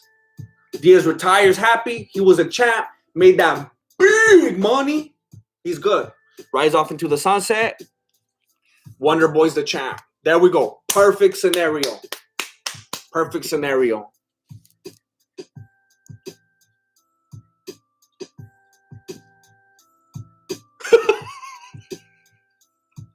Amanda, go figure that Zach's email address is something so nice. And then I read the email.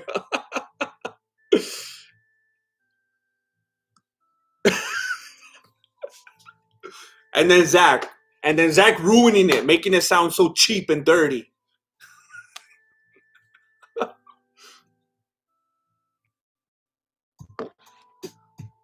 Um,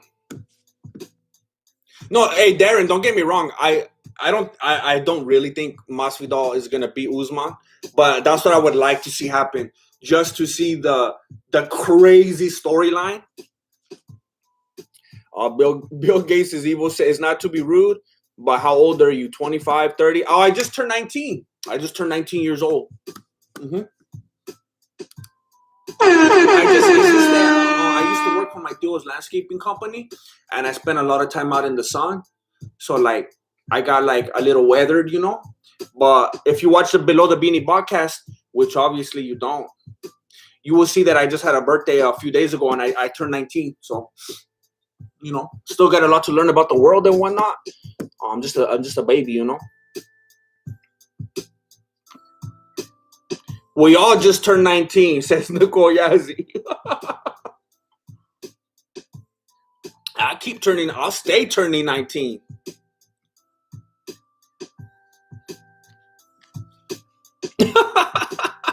You don't look a day over 43. Stupid lighting. I need to get a better light.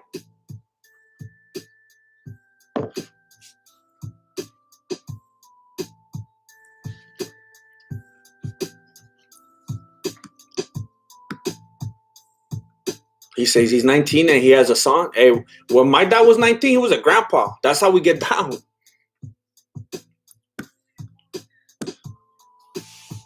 A grandmaster at only 19. Wow. Hey, haven't you seen all those like 4-year-old Taekwondo black belts? We get at it.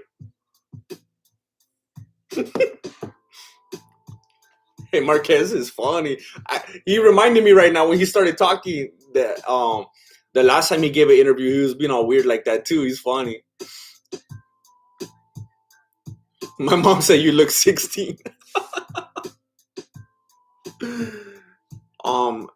Thank her for me, and I know you might be watching in 240p, but I appreciate it anyway. Oh, Maruf was born in a leap day. Oh, that's dirty. Maruf hasn't had a birthday in like 16 years. He's like 1.5 right now. Oh, Nicole exposing.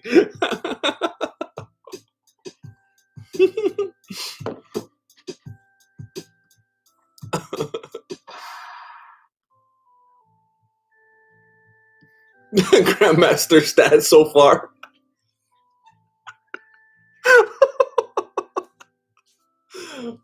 I used to love that when I was a little kid. Parts unknown. Height.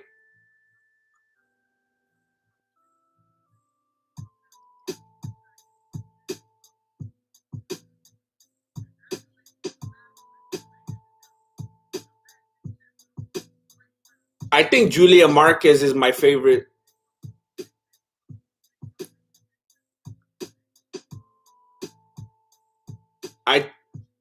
I think Marquez is my new favorite current fighter. Did you guys just listen to that interview? I think he's my new favorite fighter.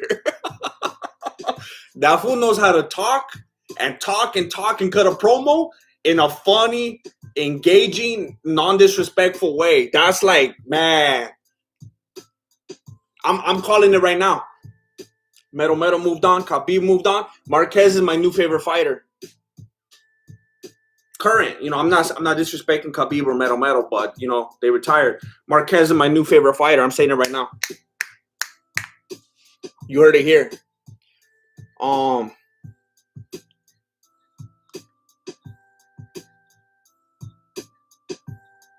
Wait, what did I? You need more lotion. No, I will never use lotion. You haven't heard about lotion? You need to look into that. I don't have nothing to do with big lotion. It's the same thing as recycling. Look into it. I don't get down with lotion. Charlie, if anything, I use some butter, but nah. I'm not using no lotion. Say no to big lotion. Grandmaster stats so far: height 5'1", age 19, location parts unknown, blood type. Oh snap! I got to screenshot that.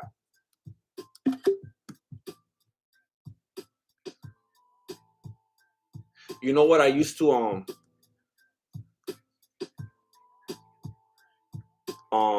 misguided. Oh snap! I just said my blood type. Misguided. YouTube man. I'm gonna try to reload this or something. This is driving me crazy. It keeps freezing on me.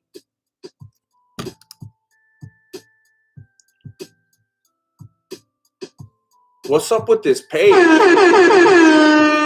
Misguided just joined the YouTube membership. Thank you so much. Thank you, Misguided. Thank you. Look it.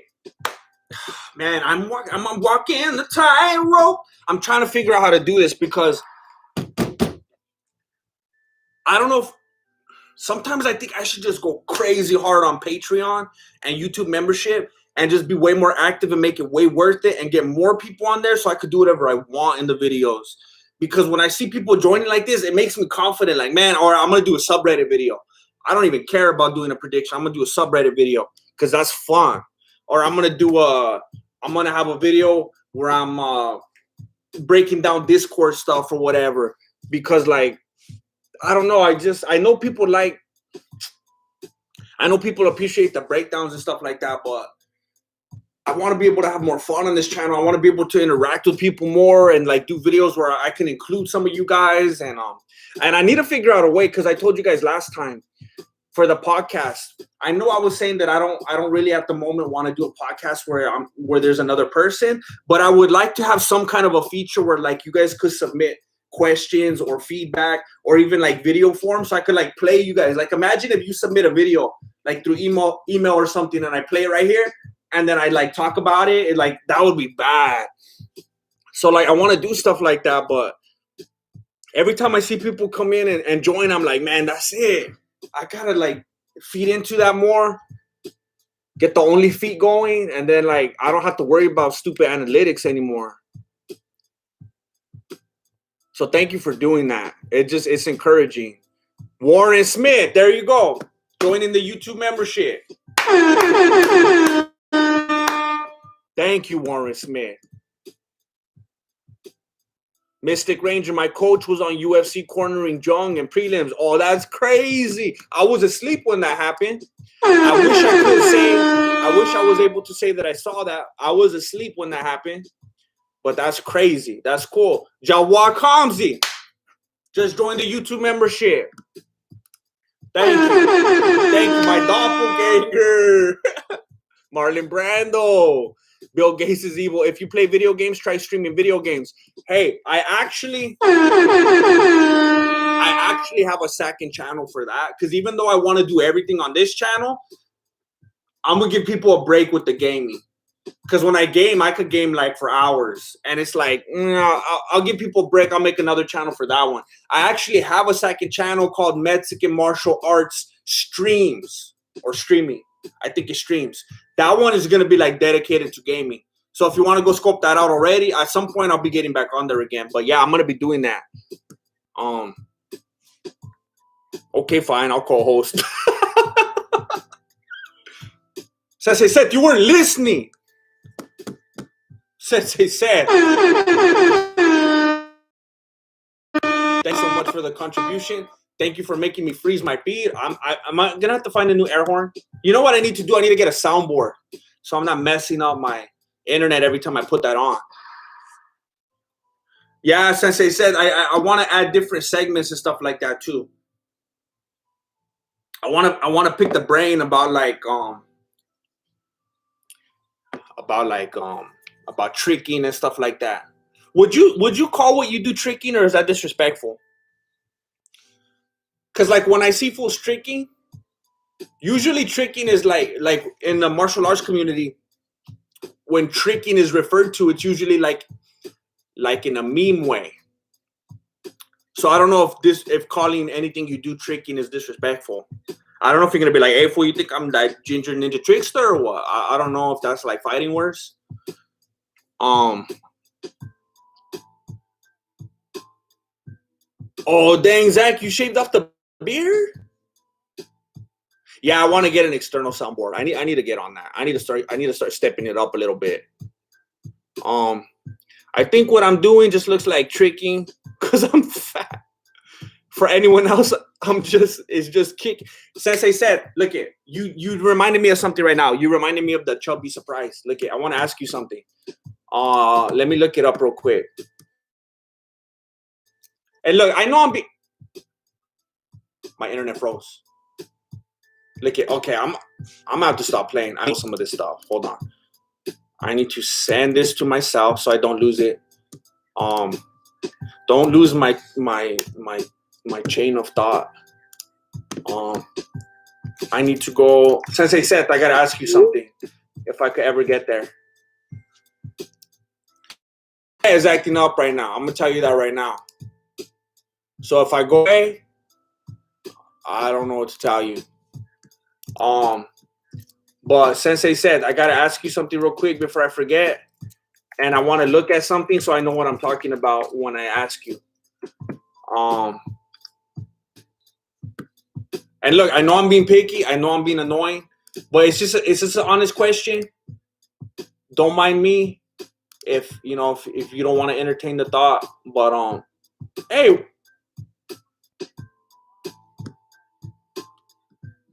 Sensei said, do you not pitch your merch on every...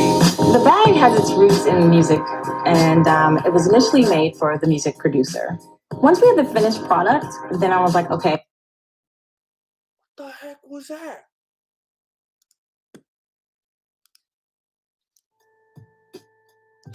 All right, Sensei said, let me just tell you what I remember. Oh, this is annoying.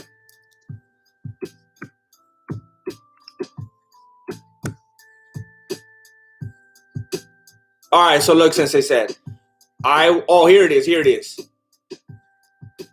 Oh my gosh, that's not what I wanted. All right, Sensei said, you made a hoodie, the chubby surprise.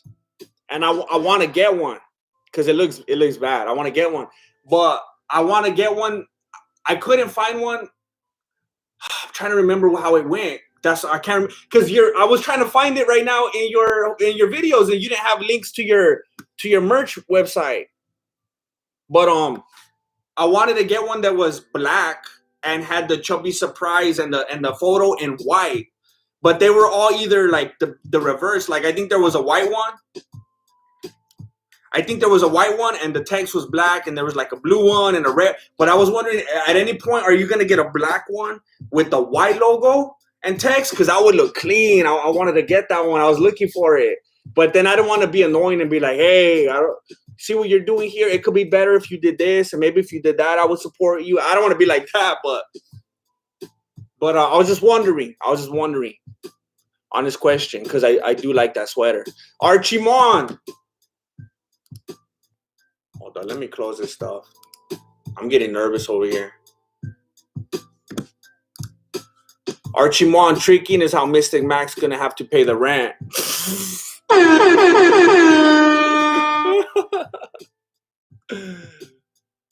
Yeah, we might see that be playing out soon. Did you see he got new teeth?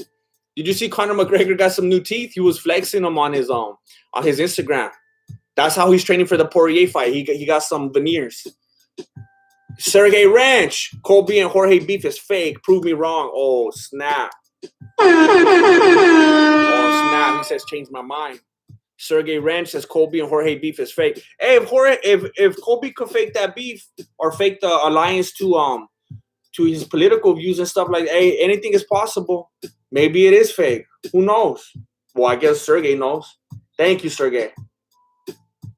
Amanda Griffin. The noob collector. When will you create a Brave account so I could send you some BAT tokens instead of lame fiat currencies that will go down due to hyperinflation? Speak English? What's a Brave account, and what are BAT tokens, and what are fiat currencies? I don't know anything that's going on right now. Are you talking about like Dogecoin? I'm gonna have to look this up later. I don't know. This is all going over my beanie right now. But I will look into that noob collector. Thank you for enlightening me.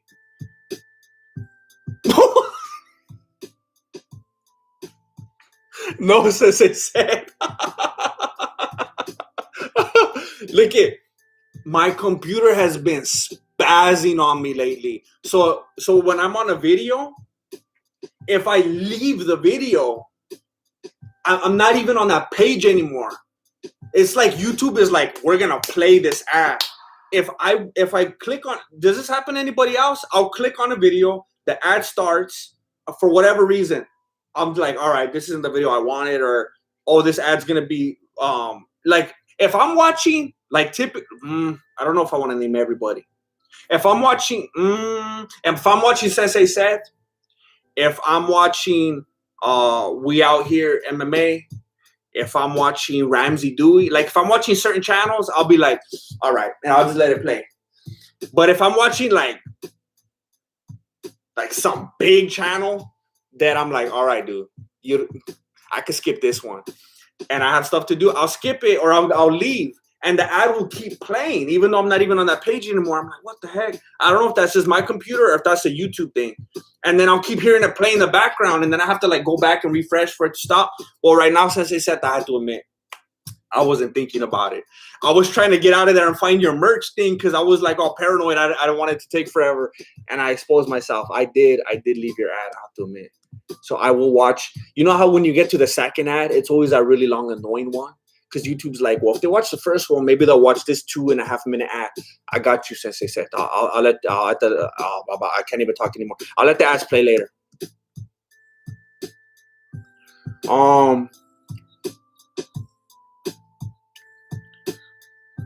Warren Smith, I appreciate that. I do have some tracks that I have posted on this channel in the past. I don't know if you've heard those. Maybe you should go scope them out. I would like to put something together in the future. That would be a lot of fun. Grandmaster does the hits. Oh, that's crazy, Sensei said. That's bad. I would just send you one, but you know how it works. We don't even have them. I think you have the same setup as me. We have to buy our own merch.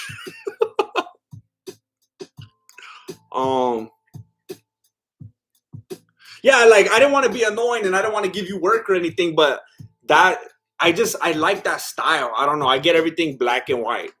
But I think a lot of people would like that. I don't know. It's just a thing. But yeah, I would love to support you with that. That's bad. I appreciate that. Cop the tea. Thank you, Sensei said. Thank you, Sensei said. That's very nice.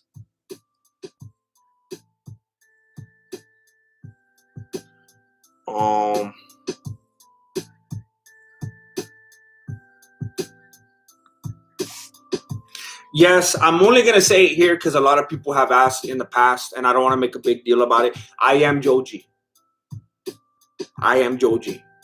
This is another thing that I'm trying out, and that's it. I'm not gonna ever mention it again. Yes, I am Joji. That's it. All right.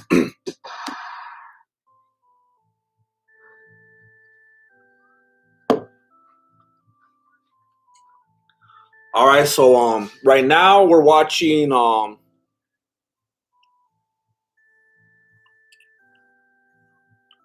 man, he's a featherweight. They're doing a good job with those cameras. He looks like way bigger than a featherweight, or like way taller or something.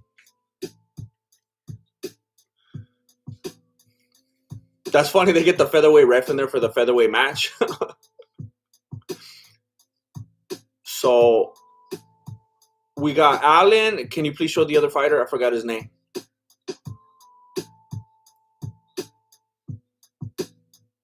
Okay, Yusuf. Sadiq Yusuf. I was about to say, how did this fight get so high up in the card? But I think it's because Yusuf. I think a lot of people... Oh, Yusuf is not even ranked as high as Allen. Because I was going to say, I think a lot of people like Yusuf. I think he's been an exciting, dominant fighter. But other than that, I was like, how did these ones get above some of these other ones that we just saw right now?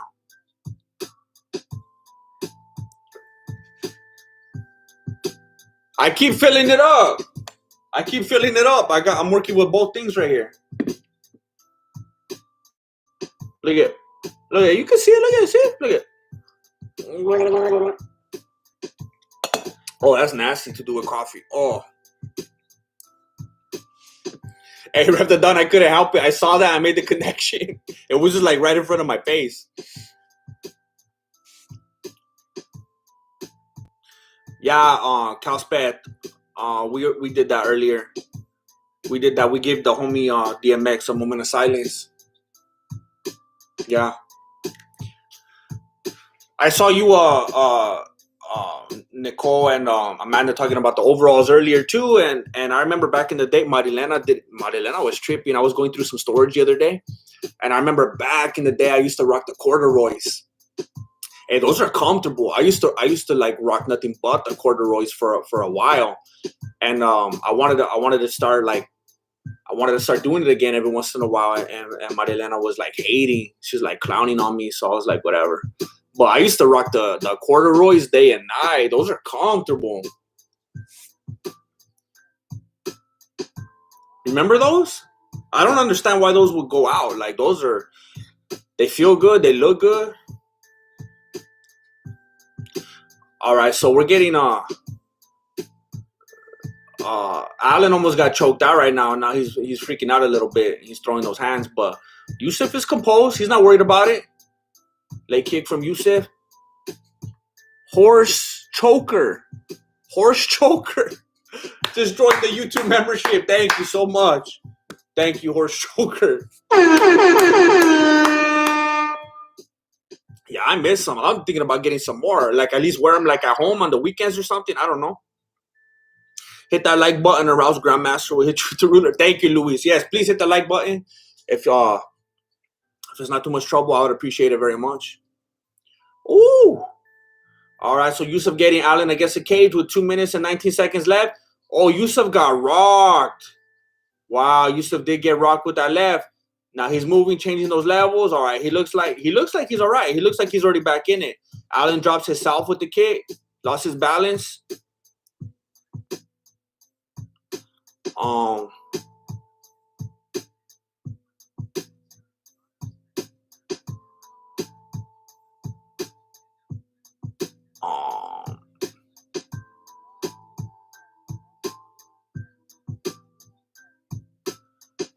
Oh, Amanda, I always did too. I didn't back in the day. I don't think I had the confidence to leave one undone. And where I was chilling, I think only the ladies were doing that anyway. So, if I remember correctly, I don't think anybody was even trying to go that far. I think they were like, I'll leave that to DMX.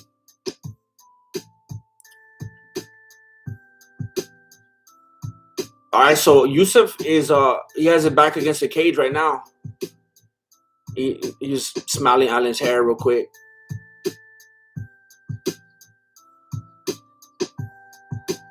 All right, Allen keeping him against the cage, trying to buy some time. Trying to reset, get into that second round.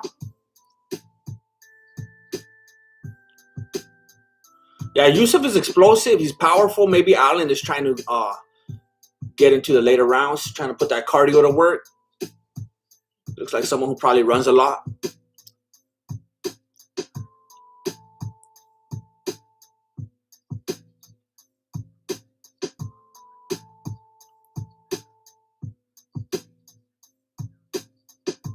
All right, so Yusuf is staying on that cage. Allen is doing a good job of keeping him there. Good job keeping that control. Yusuf is starting to land some knees. All right, Alvey decides to separate, lands the elbow on the way out. And now they got about 12 seconds left. So unless someone lands something crazy right here, they're going to go into the second round. Oh, Allen almost got caught. He tried to throw 1-2. Yusuf ducked under it and almost landed. And that's going to be it. All right, we're going to the second round.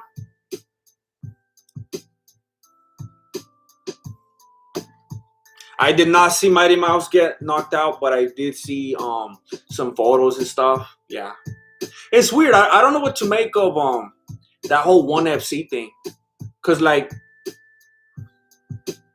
people are always so quick to be like, oh, it's not UFC. These fools only look so good because it's not the UFC and because they're not fighting UFC fighters. But then they fight people that were in the UFC and they destroy them. And then everyone's always talking about how they're killers and how all these people in ONE FC are like incredible. So I'm wondering, like, are these ONE FC fools better, or are they just getting the UFC fighters when they're already past their prime? I don't know. I don't know what to make of it. Sergey Ranch, people don't know it yet, but they need you and the Smoke collaboration. Thanks for the content, my man. My favorite MMA channel. Hey, Sergey, there's a lot of MMA channels out there to choose from. So for you to say that this is your favorite MMA channel, that means a lot to me. I know there's a lot of personalities out there. There's a lot of content out there. So I don't take that lightly. That means a lot to me. Thank you very much, Sergey. And you know what? The Schmo, look it, I'm going to be honest, back in the day when I heard people talking about the Schmo this, the Schmo that, I thought they were talking about Ariel Hawani. Every time I heard people talking about some Schmo, I thought they were talking about Ariel. And then I heard people talking about the Weasel. I thought they were talking about Chael Sonnen. And then I started to like dig deeper into the community. I started to figure out who these people were. And you know what? I got nothing against the Schmo. I think he's a very entertaining individual. I think he has a lot of fantastic insights. I like the things that he does with the fighters, and I think that he does really good work. So yeah, I don't know how that will play out, but I have a lot of respect for him. So thank you for bringing that up. Zach Hughes, I know you are very busy and don't need much practice. But have you trained any with the nunchaklas? Yes, I have, Zach Hughes.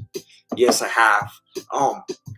What I've been trying to figure out is I don't want to reveal too much, but I think I already said it when I opened them.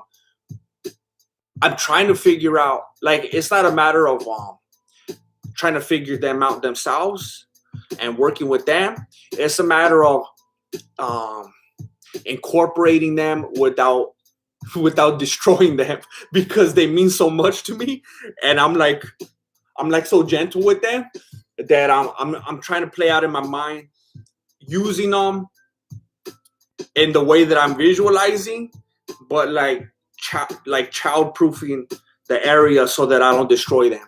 But yes, I have, and the people that have seen them have gotten quite a kick out of them and think that it's an unbelievable gift. So again, I thank you and the Sad Addict for that mind-blowing gift. Everybody that sees it is like, what? Thank you, Rev the Don. Thank you, Rev the Don. You are a Don. All right, we're already at 2 minutes and 45 seconds in the second round. They're meeting right there in the center of the cage.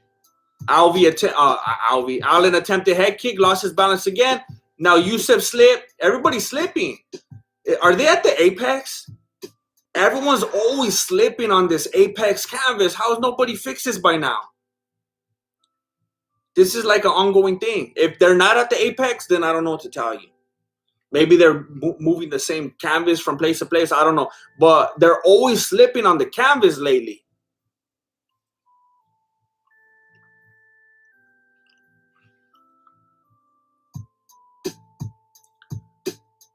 All right, there are 2 minutes left now in the second round.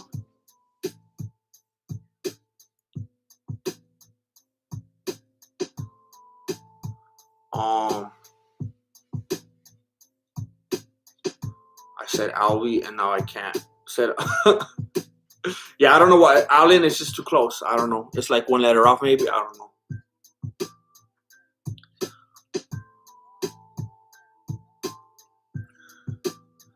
All right, Yusuf trying to back him up with the right hand. I mean, it's working. He's not landing because Allen's trying to stay away from those hands, but I mean, he is making Allen run around the cage. Little bit of hand holding, little bit of patty cake. All right, leg kick from Yusuf. And now Allen has his back against the cage. Allen works off the cage. Hey, Yusuf looks way stronger, but Allen just walked him clear across to the other side of the cage. And now he put Yusuf. Hey, you could have just turned him around, but we walked him all the way across the cage. Oh, they were spraying the mat with something because of the coronavirus. And that's what's making people slip. Hey, everybody's tripping off of that. It doesn't matter who you are. It's affecting even the fight itself now. What time are you on at the fight? It is, I'll tell you right now, it's 33 seconds left in the second round. Have you had any fights scheduled, organized? No. I try to avoid fights. Like I say this all the time. I'm not like coming on here like this coach and then I got to get in fights to like express the legitimacy of my school and whatnot. Like I'm not a fighter. I don't go looking for fights. I don't seek fights. I like to teach people life preserving wisdom and knowledge. You know, I don't tell people to go looking for fights. I tell people to avoid conflict. You know, that's not what I'm about. I'm about learning how to kill fools so that I could keep the peace. You know, I don't learn how to kill fools to kill fools. I learn how to kill fools so fools don't get killed. That's what I'm about.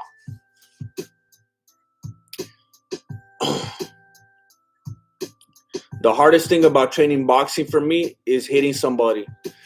Yeah, I know what you're talking about, Zach. I remember back in the day when I was like a teenager and I had to start doing that. I had to start like, you know, putting stuff in motion, you know. And I had to look at Zach. I don't know if you're the same way. I had a hard time hitting people because that wasn't my nature.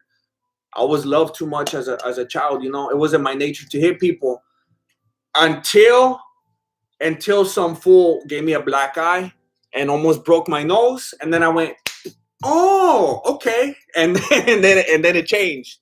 So I don't know if you're in the same place and now you got teed off on and you're like, all right, I found that switch. But it is hard. It's very hard to hit people if you got a certain personality, you know, because I was, you know, in my heart, the martial arts is to help people and to defend people and preservation, not to go out and hurt people, you know, especially your teammates. It's weird. It's a weird feeling.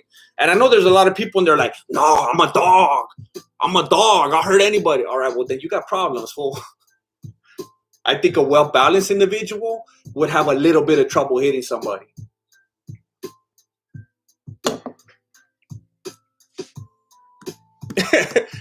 I got you, Amanda. Not a fighter, he just smash it lot.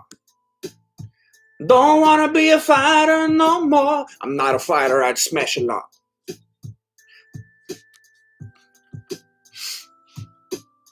Why do you wear a beanie?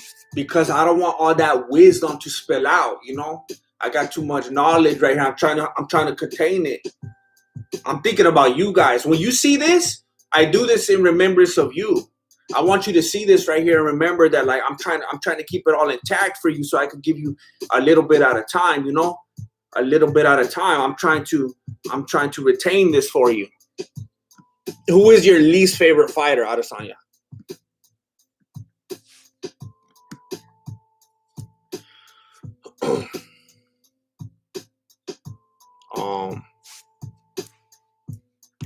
All right, so there's 3 minutes and 23 seconds left in the third round, and Yusuf has Allen with his back against the cage right now.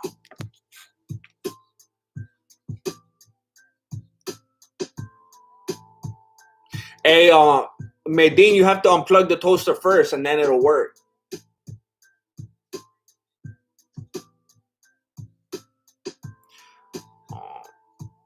He always wears the beanie because his mind is too cold. His sopa recipe or I be pooping. Oh, dang, Zach, you went back. I be pooping.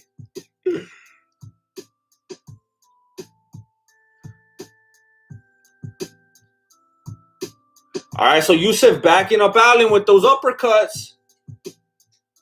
Hey, Allen, you can't just evade him, fool. It's not a street fight. You can't just go home and say, hey, I didn't get socked up. Some fool tried to hurt me and I didn't let him. You're in a cage right now with judges. You got to fight back. You asked for this. You signed the contract.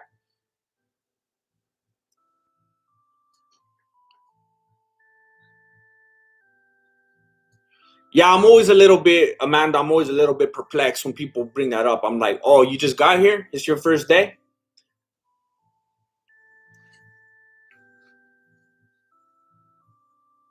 Do you think Adesanya is bad, or you just don't like his style? I just don't like his personality, which I know is a stupid thing to say when you're talking about a fighter. I just don't like him.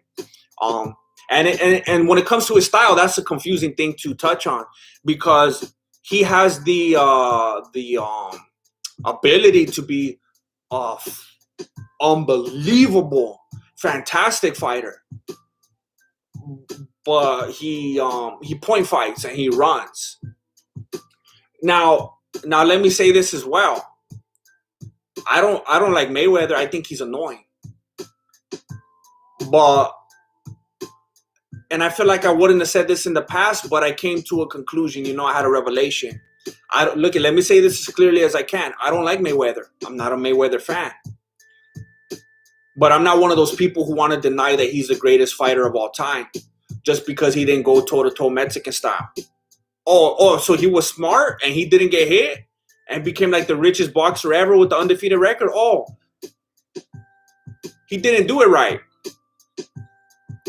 I have to admit, it seems to me that he just may be the greatest boxer of all time because of the boxing science. Is he the greatest fighter of all time? No. Is he the most exciting boxer of all time? No. Is he the greatest boxer of all time because of the boxing science? Because of playing the boxing game? Because of hitting and not getting hit? It looks like it. So I would be kind of hypocritical to say that Adesanya is not a good fighter because he runs and evades. It's like, hey, did he win though? I guess so. But so that's a complicated thing to touch on. Yeah, I'll clown on him for running. I'll clown on him for evading, for not getting in there and trading. But it's like, hey, is that how you win? Is that how you get the bout? All right, you played the game. You learned the rules of MMA and you stayed within them. You found your loopholes and you won. Okay, good for you. But I just don't like him. Rob A. How would you react to KOing, choking out someone? I would feel awful. I would feel awful. I would feel terrible. You know what happened one time? I don't think I've ever talked about this on this channel. Look, I mentioned before that I did go into different martial arts like undercover so I could learn them, so that I could improve upon them and make them better in the streets. Like I had to do this, obviously.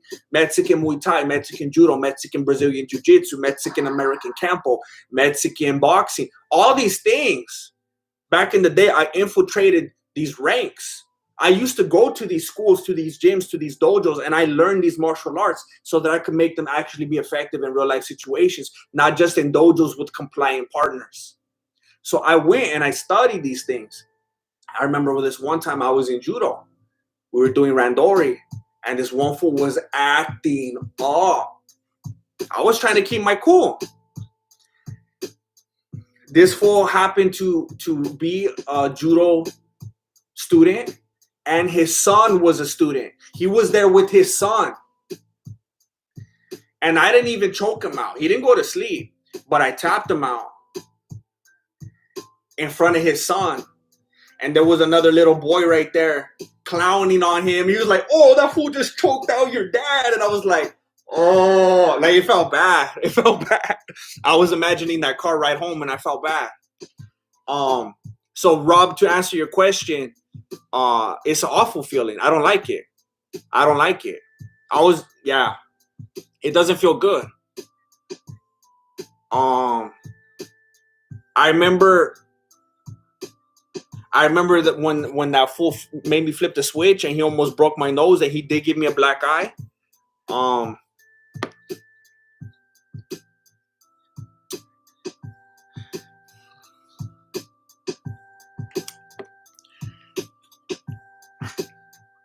I'm not going to say what happened because I feel like it's going to sound like I'm lying. But I was a lot younger back then and I was stupid.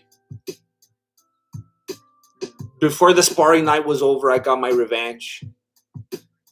And I bragged about it for a few weeks.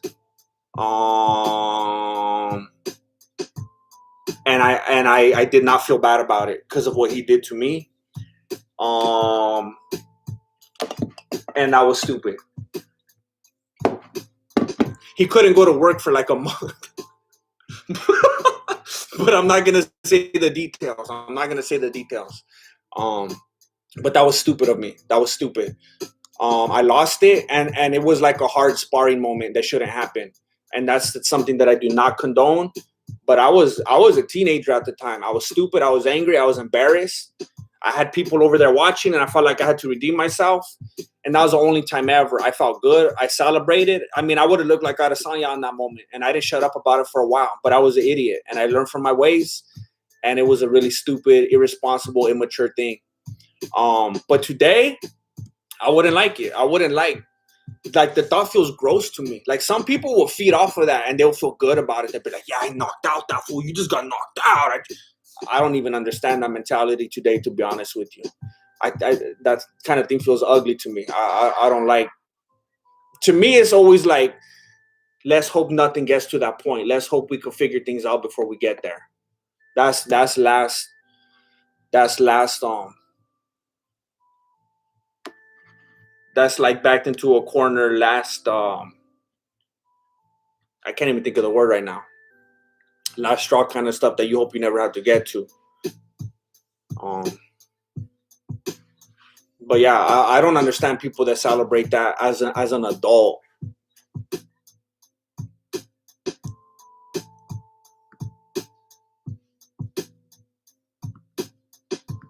I hope his son forgot about it, to be honest, this other guy.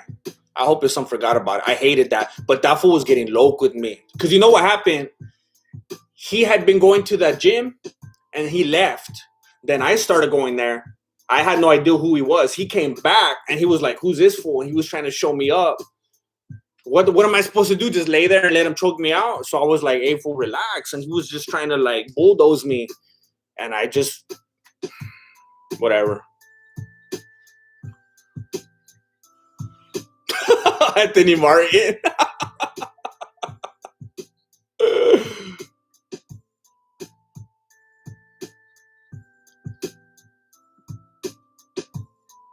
Yeah, Rob. Yeah. That's true.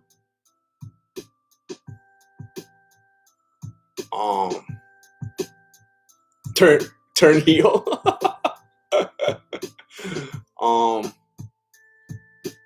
I did not knock him out. But there is a scar and something was broken. I did not knock him out. Fool was big. Beating up a teenager too. I was a teenager. He was not a teenager.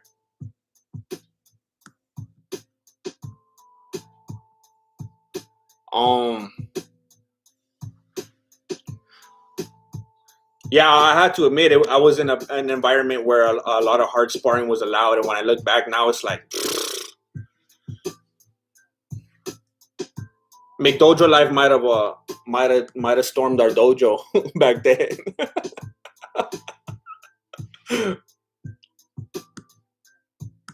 Oh, so you're a streamer now?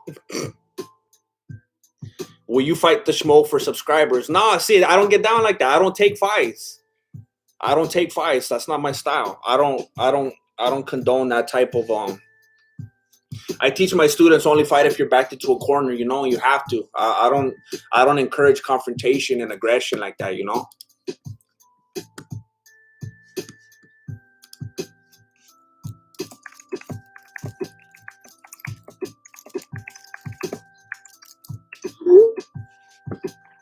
Hey, what do you guys think about how Holland has been acting lately?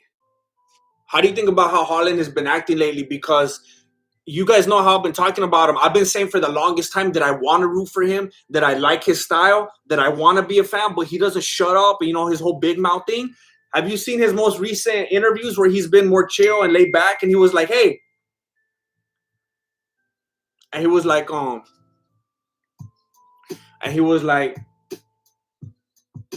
hey, I couldn't, I got Marilena distracted me. She's not even in the room. She's still distracting me. he's been like way more laid back, and he was like, hey, look, I was only doing the big mouth thing because I thought that's what everybody wanted. And now, I see they don't, so I'm not going to do that anymore. I'm just going to do my thing. And I was like, I like this guy. If he just stays like that, just stays humble and just stops acting stupid, I like this guy. So now I'm like conflicted. I'm like, is he going to start being like this now? Who do you guys think is going to win this one?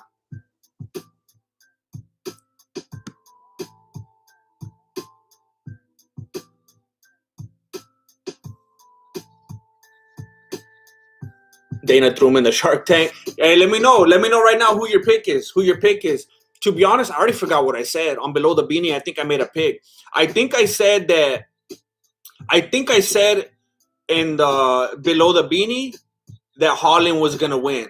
I think that was my pick. And then I started looking up more stuff about Vettori. And I was like, oh, dang. Like, after my podcast, I started looking more into it. And I started to kind of second guess myself. Let me see Vettori walk out right now, and I'll make a final official pick before the fight actually starts. It's all good. You can flip-flop before the fight starts. You can flip-flop before it starts. That's all right. We could allow this. Wow, everybody's saying Vettori. I mean, there's a couple people saying Holland, but, like, Vettori, like, for the far majority. Wow. So, okay, I like what you said, Christian. So it looks like Vettori, people think Vettori is going to win, and then he's going to call out Adesanya, which a lot of people, it sounds like, think Vettori beat Adesanya the last time. Let me know if you think Adesanya actually lost to Vettori the first time. Do you guys think so? Is that just people because no one likes Adesanya anymore? Or do you guys actually think Vettori beat Adesanya? I feel like Vettori wins, but I want Holland to win so bad. Vettori is an animal. Yeah. No way did Izzy lose that.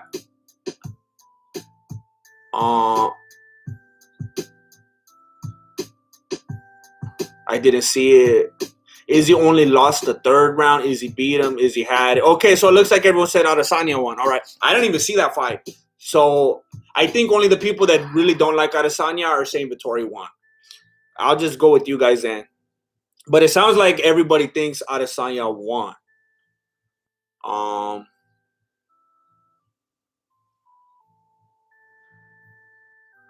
over here just wondering why you have cardboard or something bolted to a 2x4 with the caster. Zach, all will be revealed soon. All will be revealed soon. I'm working on something. It's taking a while. It's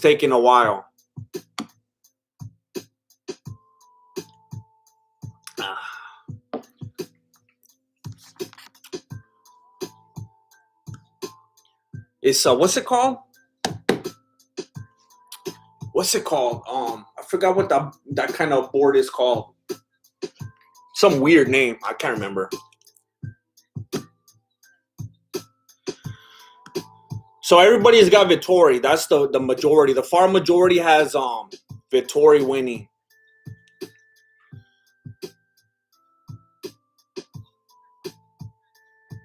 Man, I think Vettori's gonna win. I think I gotta go with Vettori.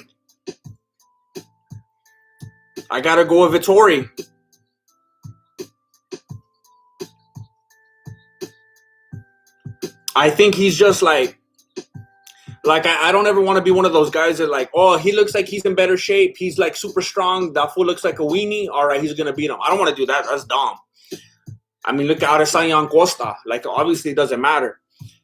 But I don't know. Just seeing what Brunson did to Holland and then seeing Vettori and seeing what he's done, it's like, I think this fool's built to just swing on that fool's dome and knock him out. If not, just take him to the ground and punish him there, because we already know that. I mean, look at the match right after Brunson. Now you got this other fool that could just take him down and ground and pound him. So it's like, we've already seen this. So, like, what are you going to do now, Holland? You don't got Khabib right there telling you what to do. So, choose the one that Chael didn't pick. Who do you think winning, Dariush or Ferguson? Dariush.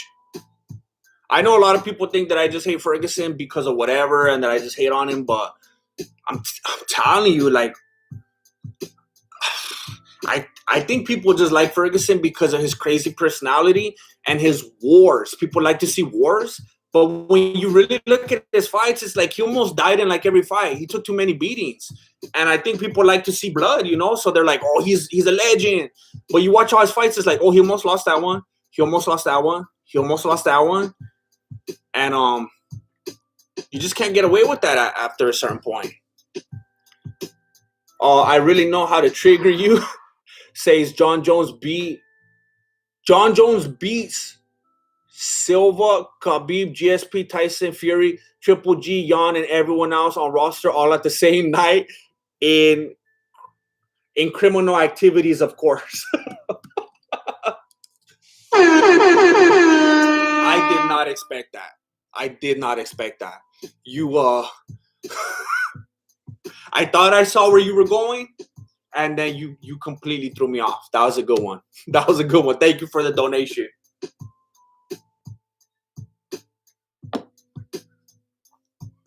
Is Vettori ever going to finish his tattoos?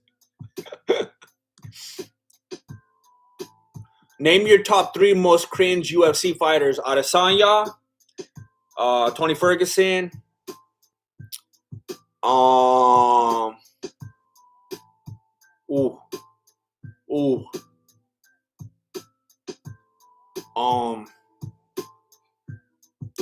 Adesanya and Tony Ferguson are cringe enough that they spill over into the third spot. So that's enough for them. Wow, they didn't touch gloves. That quickly they got beef? They weren't even the ones that were supposed to fight and they already got beef? All right, I'm going to focus on this right now. I'm going to give you the colorful commentary and the play-by-play. All right. Here we go. Zero in. Let's zero in. I said Vettori. I got to lock it in. I said Vettori. We got a leg kick from Holland, another leg kick from Holland. The Sad Addict says, I got Marvin, the Vettori winning. All right. Sad Addict called it. Can't go back now. It's too late, baby. Now it's too late. Okay. Attempted head kick from Holland. It gets blocked. Holland is trying to keep the range with those kicks. Oh, Holland kicks him in the groin.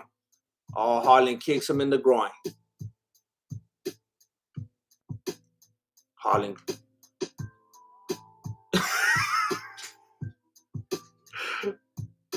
I like how DC says it.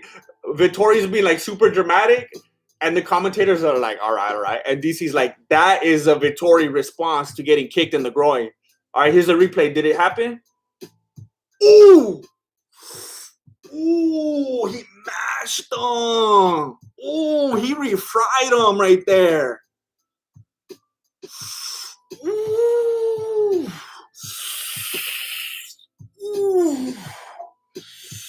Oh, I think that's the worst groin shot I've ever seen.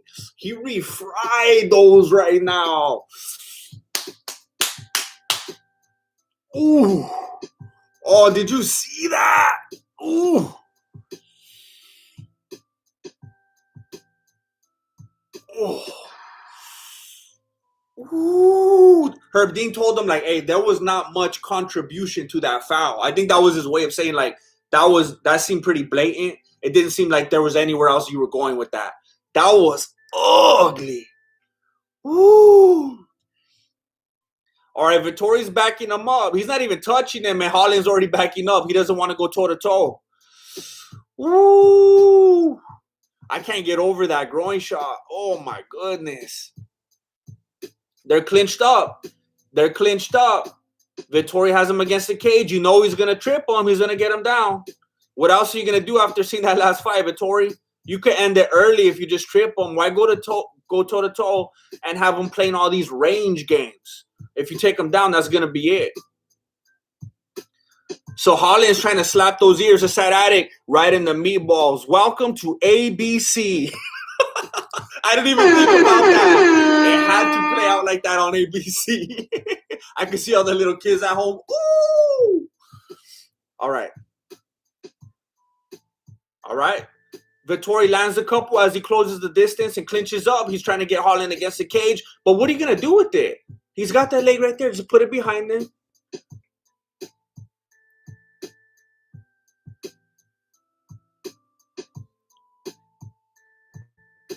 Holland's already making some weird noises. I was wondering, is he starting to lose his mind again? He was like, right now. I thought he was going to start smiling and stuff. Maybe he's like, nah, I'm not going to do that again. All right, Vettori's lowering himself. He's trying to go for a double leg maybe? But Holland's trying not to let him. He spread those legs out. He's trying not to let him get it. Holland's talking papas. He's trying to get in Vettori's head. Hey, Vettori, you don't know any trips or what?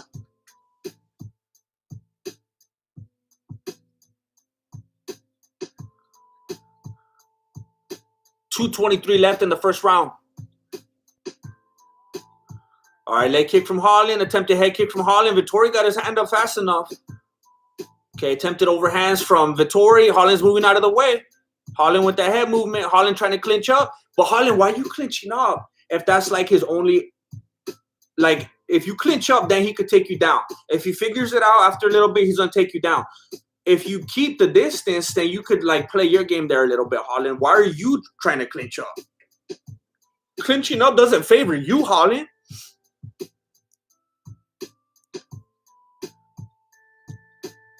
All right, finally, Vettori gets the trip, and Holland is on his back with a minute 39 left in the first round.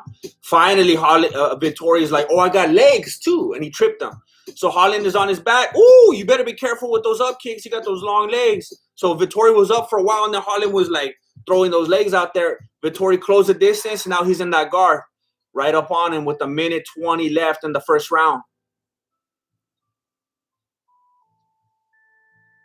All right, so Holland's trying to slap those ears. Vettori's trying to get to the side control maybe, but it looks like Holland is not letting him get over those legs. Woo, hard right hand from Vettori. So Holland kept complaining that Bronson was playing that game where he was stuck to him and wasn't creating any distance. Vettori's creating some distance here and there. He's getting up there, dropping some hammer fists. So what's up now, Holland? Okay, Holland's trying to slap those ears. 45 seconds left in the first round. So Vettori's trying to get a hold of that wrist. What's he going to do with it? Oh, Vettori, that was some flopping around right there. I couldn't even keep up what was happening. It looked like Vettori was trying to get the bag, but they were just rolling. Now they're back on their feet. Holland's talking papas. I can't tell what he's saying. Holland catches a left to the face. 23 seconds left in the first round. Oh, Vettori looks a little tired. He's breathing heavy with his mouth open.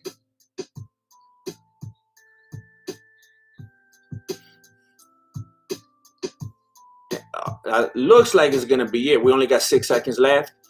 Vettori has him against the cage. And that's it. All right. They go to their corners. And that's going to be it. What do you guys think? Are you guys watching? What do you guys think? Oh, my gosh. Look at that commercial. Oh, my goodness. I have to go do some things today. I have to go do a lot of things today. I have to run some errands after this. Maybe I'll hit up Popeyes. Popeyes sounds good. I just saw that Popeyes commercial. Whew. You know, I was gonna mention that, like, even though I said it because I saw him like breathing through his mouth, I always kind of wonder when people talk about that. Like, yeah, I just said it myself, but when people go on and on about how people are clearly tired just because their mouth is open, I never really relate to that because I'm a mouth breather. Because it's more efficient.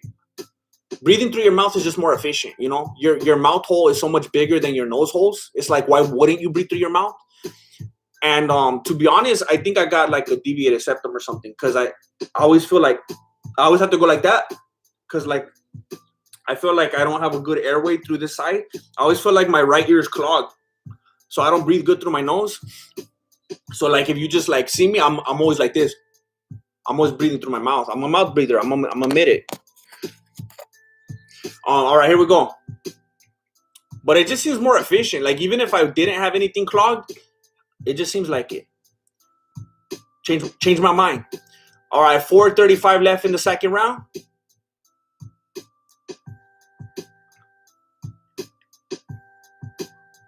All right, so Vettori going for the takedown. Holland spreading those legs again. He's trying not to let him do it. Hey, I don't have insurance, fast guitar. I can't. Unless I know some homie that knows how to fix it for me. I can't go to the doctor. All right, so Holland's on his back right now. And Vettori is in the guard right now. Holland has him wrapped up high. Of course, doesn't want to let him get to that side control.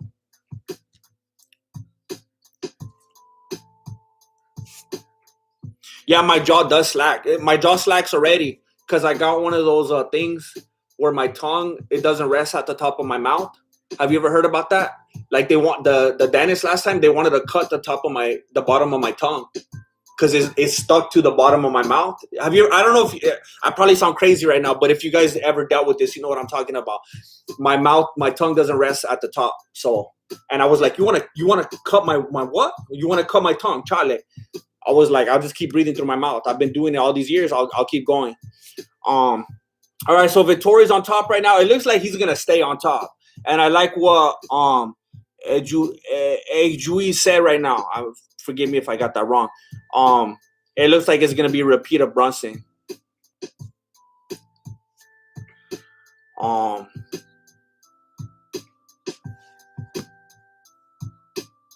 Vettori is still on top. And he's being very active. He's not just putting his weight down on him. He's trying to move position. He's trying to rain down on him. Breathing is good for you. Keep it up. Tongue tie. That's what it's called. Yeah, supposedly I got a tongue tie.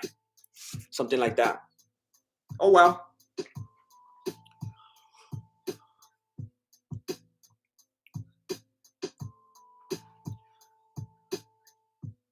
All right, so Vettori is just dropping hammer fists. I mean, they're early in the second round. Well, I mean, they were. This was already happening in the second round. It's more like halfway. But if Vettori is already this active on the ground, man, he's gonna destroy Holland for the rest of the round on the ground, doing the same thing. Because Brunson was laying on him, putting the weight down, controlling it. But if Vettori's on top of him and just dropping bombs the whole time, man. Yeah, it's crazy, Andrew. I was very frustrated with that at first. And I didn't know what to do, but I was like, hey, I'd rather just leave it as it is, you know. In your situation, you know, maybe, I don't know. I guess it's easier for myself to dismiss it because it's me. It's like, I'll deal with it. But if it was someone else, then I would probably address it. I hold my breath to condition my lungs. But yeah, I don't know how you're dealing with that, Andrew.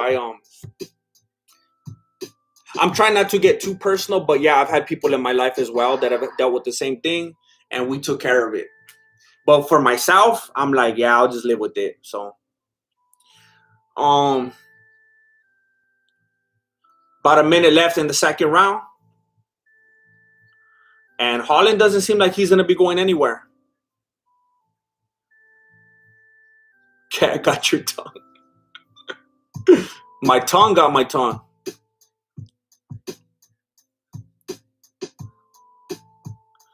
All right, 43 seconds left, and Holland is like, deja vu. I just want to remind everybody that I picked Vettori before the fight started. I want to remind everybody. Yeah, David Zimmerman, and I don't even know if that's what it is for sure, but everything I've researched, that's what it seems like. Yeah. So, I mean, I used to get sucked up in the nose all the time, so I don't know if that's what caused it, but maybe, I don't know. I feel like when I was a lot younger, I didn't have this problem, so maybe that's what it was. And now I'm thinking about it, and it's bothering me even more.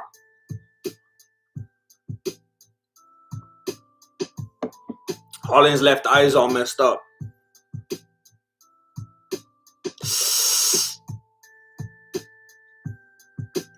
Holland wants to give up. He just said to his coach and Herb Dean, I can't see. Did you hear that? No fighter's going to say that if they want to keep fighting. He's looking for a way out. He just went over there and said, I can't see. They're going to call it. You know they're going to call it.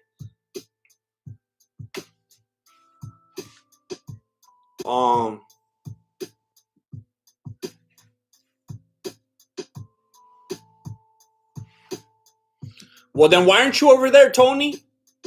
Huh? Why are you here?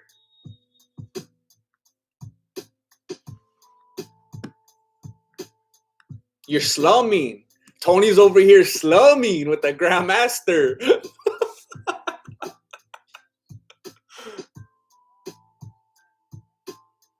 Vettori is fake Italian leather.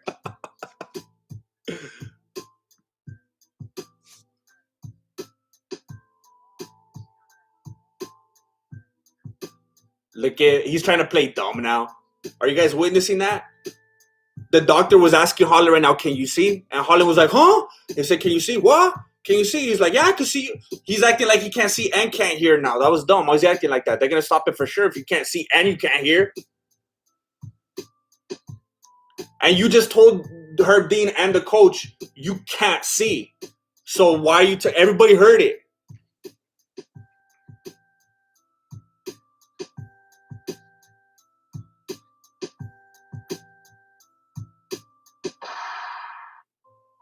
So at this point, I mean, I'm not celebrating this. It's just a fact. At this point, Holland's done. And like DC just said, of course, he doesn't want to admit to the doctor that he can't see because then he knows it'll get called and he'll look like a quitter. But he knows it's over. He just wants to go out. He just wants to go out on his big mouth at this point. So he's just gonna let it play out, look like a warrior, and then I don't know what he's gonna do from here. To be honest, I don't know what he's gonna do after here. I heard someone saying that after this fight, Holland needs to hit the squat rack. So maybe after that, he could figure it out. But I don't know. He was in a big rush trying to redeem himself after the last fight. Oh, Vettori has the arm triangle. I didn't even notice till DC brought it up. Yeah, he has the arm triangle in really tight, and he's a super strong guy. So Holland's not gonna get out of that, I don't think. Holland didn't want to tell the doctor he couldn't see, so maybe he's not going to tap either and he's going to go to sleep. We'll see. But I'm split because Holland seems like the kind of guy that wouldn't want to tap out, but he also seems like the kind of guy that wouldn't want to be on a highlight reel of being put to sleep. So he's dealing with the decision right now. To be honest, I'm very shocked that with Vettori's strength, he couldn't tap him out right there or choke him out. Oh, he wasn't on the erotic artery hard enough, they say. I guess there was a little bit of space. Okay. So right now, Holland is on the ground. Oh, he just flipped over. He used the cage to push himself off, and now he got to his feet. Man, what a comeback right there. What is he going to try to do, a jumping Kimura? Holland stood up, and he had Vettori's arm in a weird position, like he was going to try to flip over and do a Kimura or something. Now they're back on their feet with 2 minutes and 25 seconds left. Leg kick from Holland. Oh, Holland is getting socked up. All right. So now Vettori's trying to go for another takedown.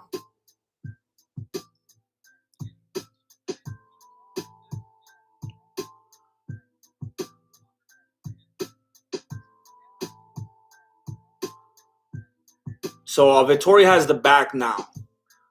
And Holland was turtling up for a moment, and now he's standing up. He's trying to be a warrior with 1 minute 53 seconds left. Now he's standing, and Vettori, oh, he almost had the takedown. Vettori must be getting tired. Trying to fold him like a chair. Everyone's game plan against Holland and Izzy. Double leg and get them and keep them pinned. Oh, man, Frisky Dingo, your phone's dying? Oh, man. Well, I could tell you right now, Vettori's going to win, so you got it. Yes, thank you, Zach Hughes. Please consider liking this video.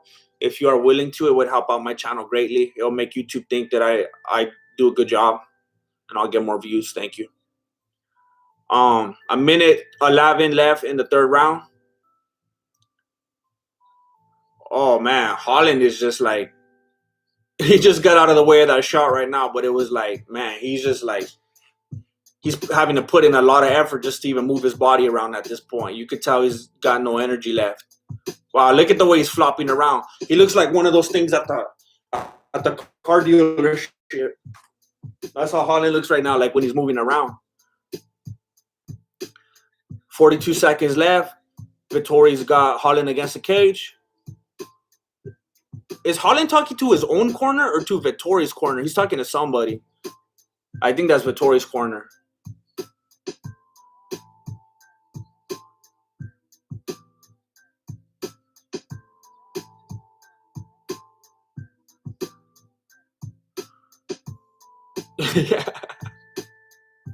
Yeah, that's what I was wondering what Holland was thinking. They're like, can you see? Can you see? Huh?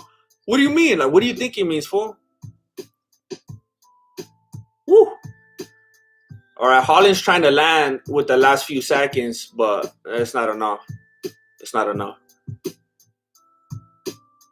Holland is trying his best to get in Vettori's head, but Vettori's like, fool, I've been destroying you the last 3 rounds. Do you think you're gonna get in my head?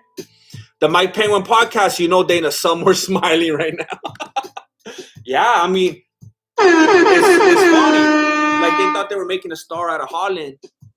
And now, like, by default, they're ending up making a star out of Vettori by putting the nail in the coffin of Holland. And then Vettori's going to go and beat Adesanya after Adesanya got outclassed by Jan. So now both of these fools get put out of the way. And now they got an Italian champion. And now they got, like, they're starting to get all these fools with, like, nations behind them. They got Nogano, and then they had McGregor. They had Wei Lee. They're going to have Vettori. It's like, man.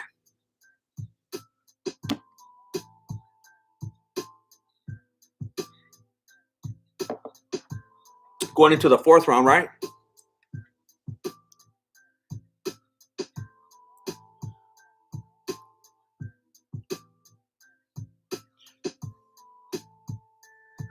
All right, here we go. Oh, Holland's eye is like, is it even open anymore? I can't believe they let him go in there. All right, you don't let Nate Diaz keep fighting, but you're going to let, okay, that's fine. Woo, hard left hand from Holland. He just goes ahead and leans against that fence because he's got nothing else he could do. Attempted head kick from Holland, but that fool puts his hands up like he should. Vettori is just backing up, weathering the storm, letting Holland tire himself out. It's all right. Okay, Holland's throwing and Vettori. No, don't say it's a nice right hand, DC. Don't do that because Vettori had his hands up. All right.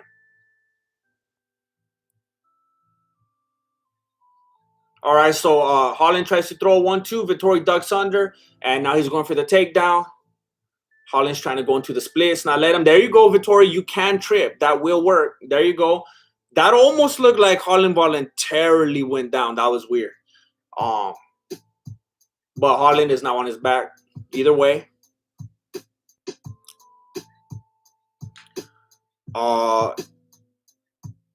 Thank you, Savage. There's a channel called MMA Experts, and Savage says that his live is way better. So if you want to go check out MMA Experts, that channel. Oh, Zach Hughes deleted it. Okay, well, thank you, Zach. But there is a channel called MMA Experts that obviously has great commentary if you want to go scope them out. 3 minutes and 42 seconds left in the 4th round. All right, Holland's on his back. Watch on the other channel, on the MMA Experts, they're like all biased toward Holland, and they're calling that he's winning right now. It's like the bizarro world. All right, so Vettori almost took the back right now, but Holland kept rolling. So Vettori is in Holland's guard right now, and Holland's just gonna keep trying to slap those ears. Vettori is he doesn't have the energy that he had in earlier rounds, so he's not quite making that distance and raining down anymore. He's staying a little bit more glued to him now. So Holland just like completely voluntarily gave him the back and turtled up right now, so that's weird. So I don't know what he's thinking. But every time Vettori gets the back, he doesn't do anything with it. Like, this fool's never heard of a rear naked choke or something, so I don't understand. This is not the first time that Holland looked like he willingly gave him his back. So I don't know what's going on right here.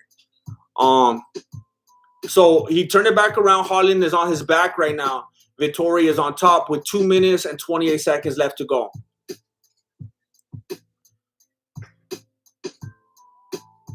Yeah, someone's saying Rico that he has a very clear weakness.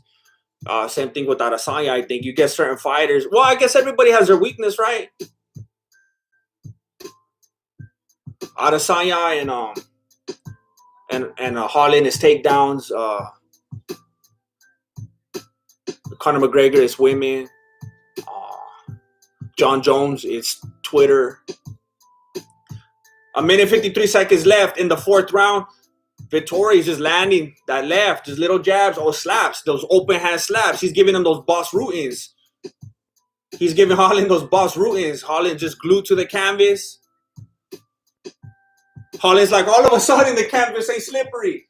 Someone put some Gorilla Glue down. Now he can't go anywhere.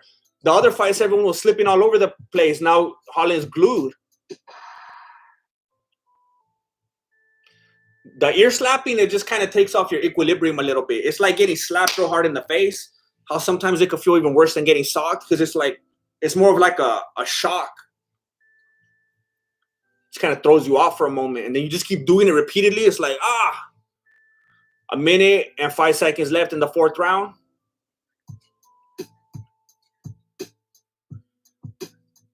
So it looks like he's just going to keep on there. I mean, unless Vettori is just completely gassing out. Because Holland has found ways in the other rounds. Like, it looks this dominant. Vettori's keeping him glued down. And then all of a sudden, Holland does this weird roll and they're back on their feet. It's like, what the heck? It's like every time Holland gives him the back. And it's like, what are you doing, Holland? Why are you giving him his back? And then he ends up standing. Because, like, it seems like Vettori doesn't know what to do with the back. So unless that happens, he's just going to stay on his back. All right, Vettori's making some distance. What's he trying to do?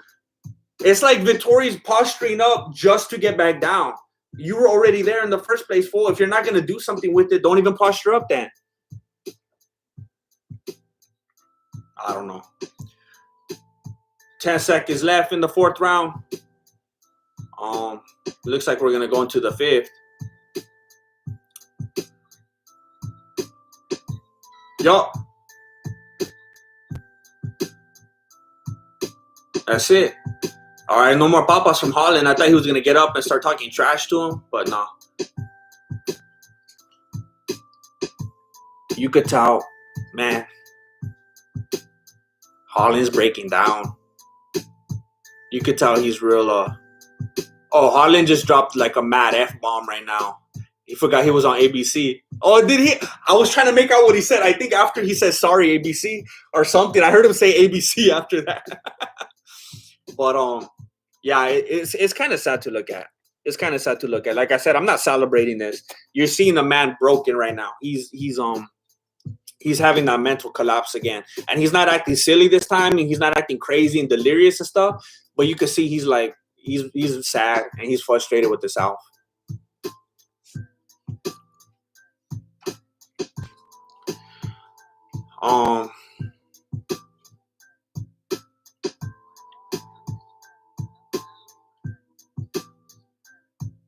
Man, they got more Vaseline on Holland's eye than they got in the bottle. All right, so here it is. This is his last shot to try some of that kung fu. I mean, he's got a rage. You could see Holland. You could tell the way he's got like that aggressive, raspy breathing right now. You could tell he's mad. Woo! Hard right hand from Holland. Look at, I picked Vettori. I kind of want Vettori to win at this point, but man, if Holland came back and caught him, that would be exciting, wouldn't it? That would be pretty exciting. I can't deny that.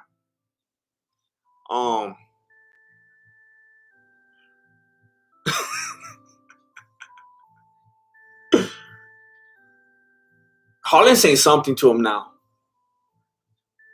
He's like, if I'm going to lose the fight, at least I'm going to be me, and I'm going to go out like me.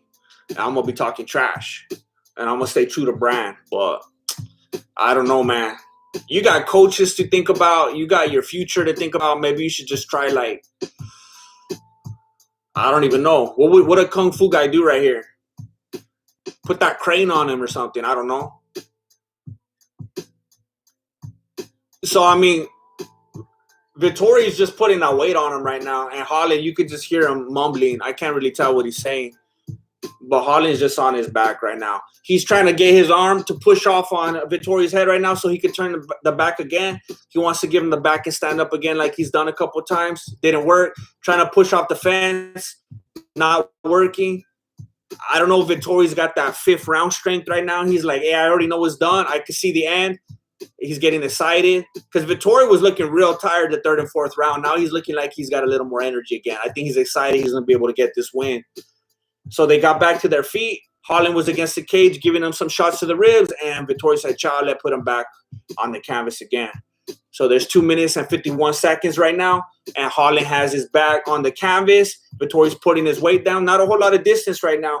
All right, Vettori's not trying to be too active right now. He's just putting his weight down, pressing his head into the clavicle of Holland, giving him a punch here and there to the ribs, to the face. Holland trying to get a couple elbows. And he landed. Oh, well, that one was to the back of the head, Holland. So, come on. We're on ABC, Holland. Let's set a good example.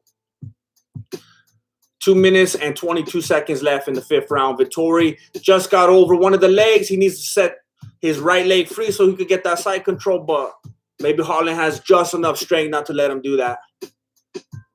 They're exchanging light blows here and there. Nothing very effective. They're just trying to stay active so Herb Dean don't stand it up.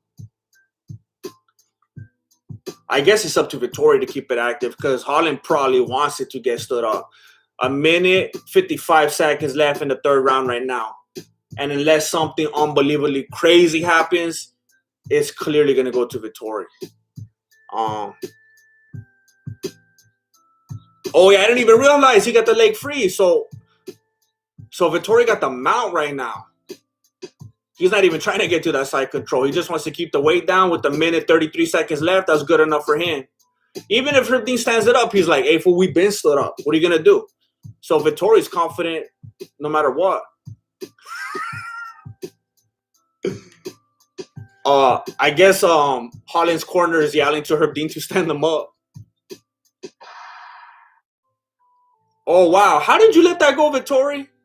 Hey, I guess they put too much Vaseline on Holland because he just slipped out of that. Vettori was like, what? All right, 1 minute and 2 seconds left in the round. Holland has his back to the cage, and Vettori took him down again. Man, this is looking like Khabib versus Trujillo all over again. 49 seconds left in the 5th round. Oh, someone just said that's a new record. What's the record? I think something about how many takedowns in the 5th round. Probably in a middleweight fight, though, because I don't think they beat Khabib's record. Yeah, they're showing that control time right now. Vettori is just smashing Holland, just like even worse than his last fight. This is bad. This is bad for Holland. 19 seconds left in the 5th round. I mean, what do you see next? Vettori versus what are the rankings right now? I don't want to say Vettori and Adesanya right away because what do you think? Vettori and Brunson next? Holland is just trying to let loose in the last few seconds, like thinking that he's going to get a knockout, hitting him in the head like this, but I don't think that's going to happen. I don't think that's going to happen. Let me look at the rankings real quick. So according to the UFC rankings,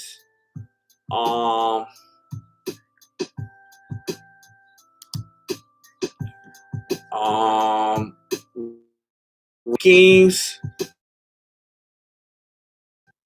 Hey, the moment we saw Vettori making in the weigh-ins, we should have known, huh? We should have known. But don't forget, I called it. I said Vettori was going to win, so don't forget that. So right now, Robert Whittaker. He's number 1. Paulo Costa, Cannonier, Darren Till. But that fool's never going to fight again. Vettori. Oh, man. Yeah, Vettori's number 6 right now. And then when he wins, he'll probably go to like number 5. Darren Till probably drop. Man, yeah, there's a few people in front of Vettori. I don't know. Like, people feel like Adesanya beat Whittaker so dominantly, they don't even want to see that again. But he is a number 1 contender. and he did do enough that some people probably feel like he deserves it. I don't know. I feel like middleweight's a mess right now. There's that few people in between that's like, I don't even know what you do with that. I don't even want to look at that. Oh, no. Oh, I thought I froze again. I did for a moment. All right.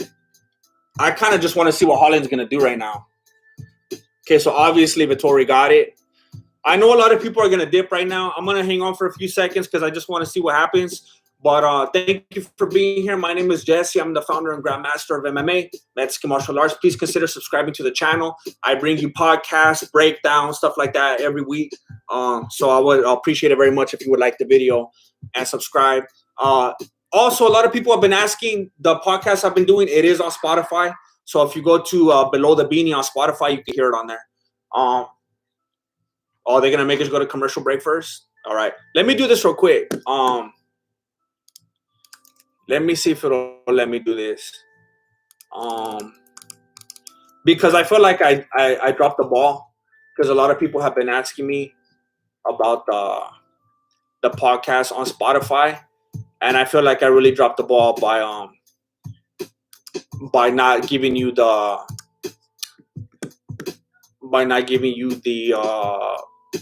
Spotify option. I added that later on after the fact. Do you see your camera? Okay. I feel like I kind of dropped the ball now. I want to let people know that they could watch on Spotify because they're like, hey, fool, can you get on Spotify? Because it's hard to listen to stuff on YouTube while I'm at work because I'll get caught and stuff. So let me make sure this link works right here.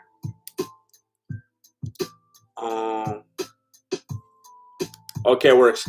So if you guys want to see it or listen to it, it's right here. It's on Spotify.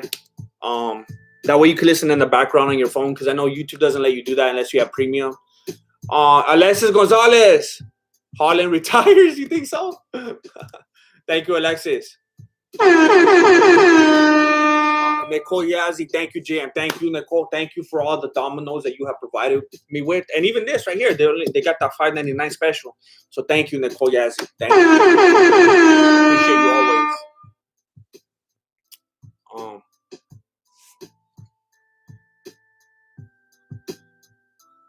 All right, so 1-5 in a row.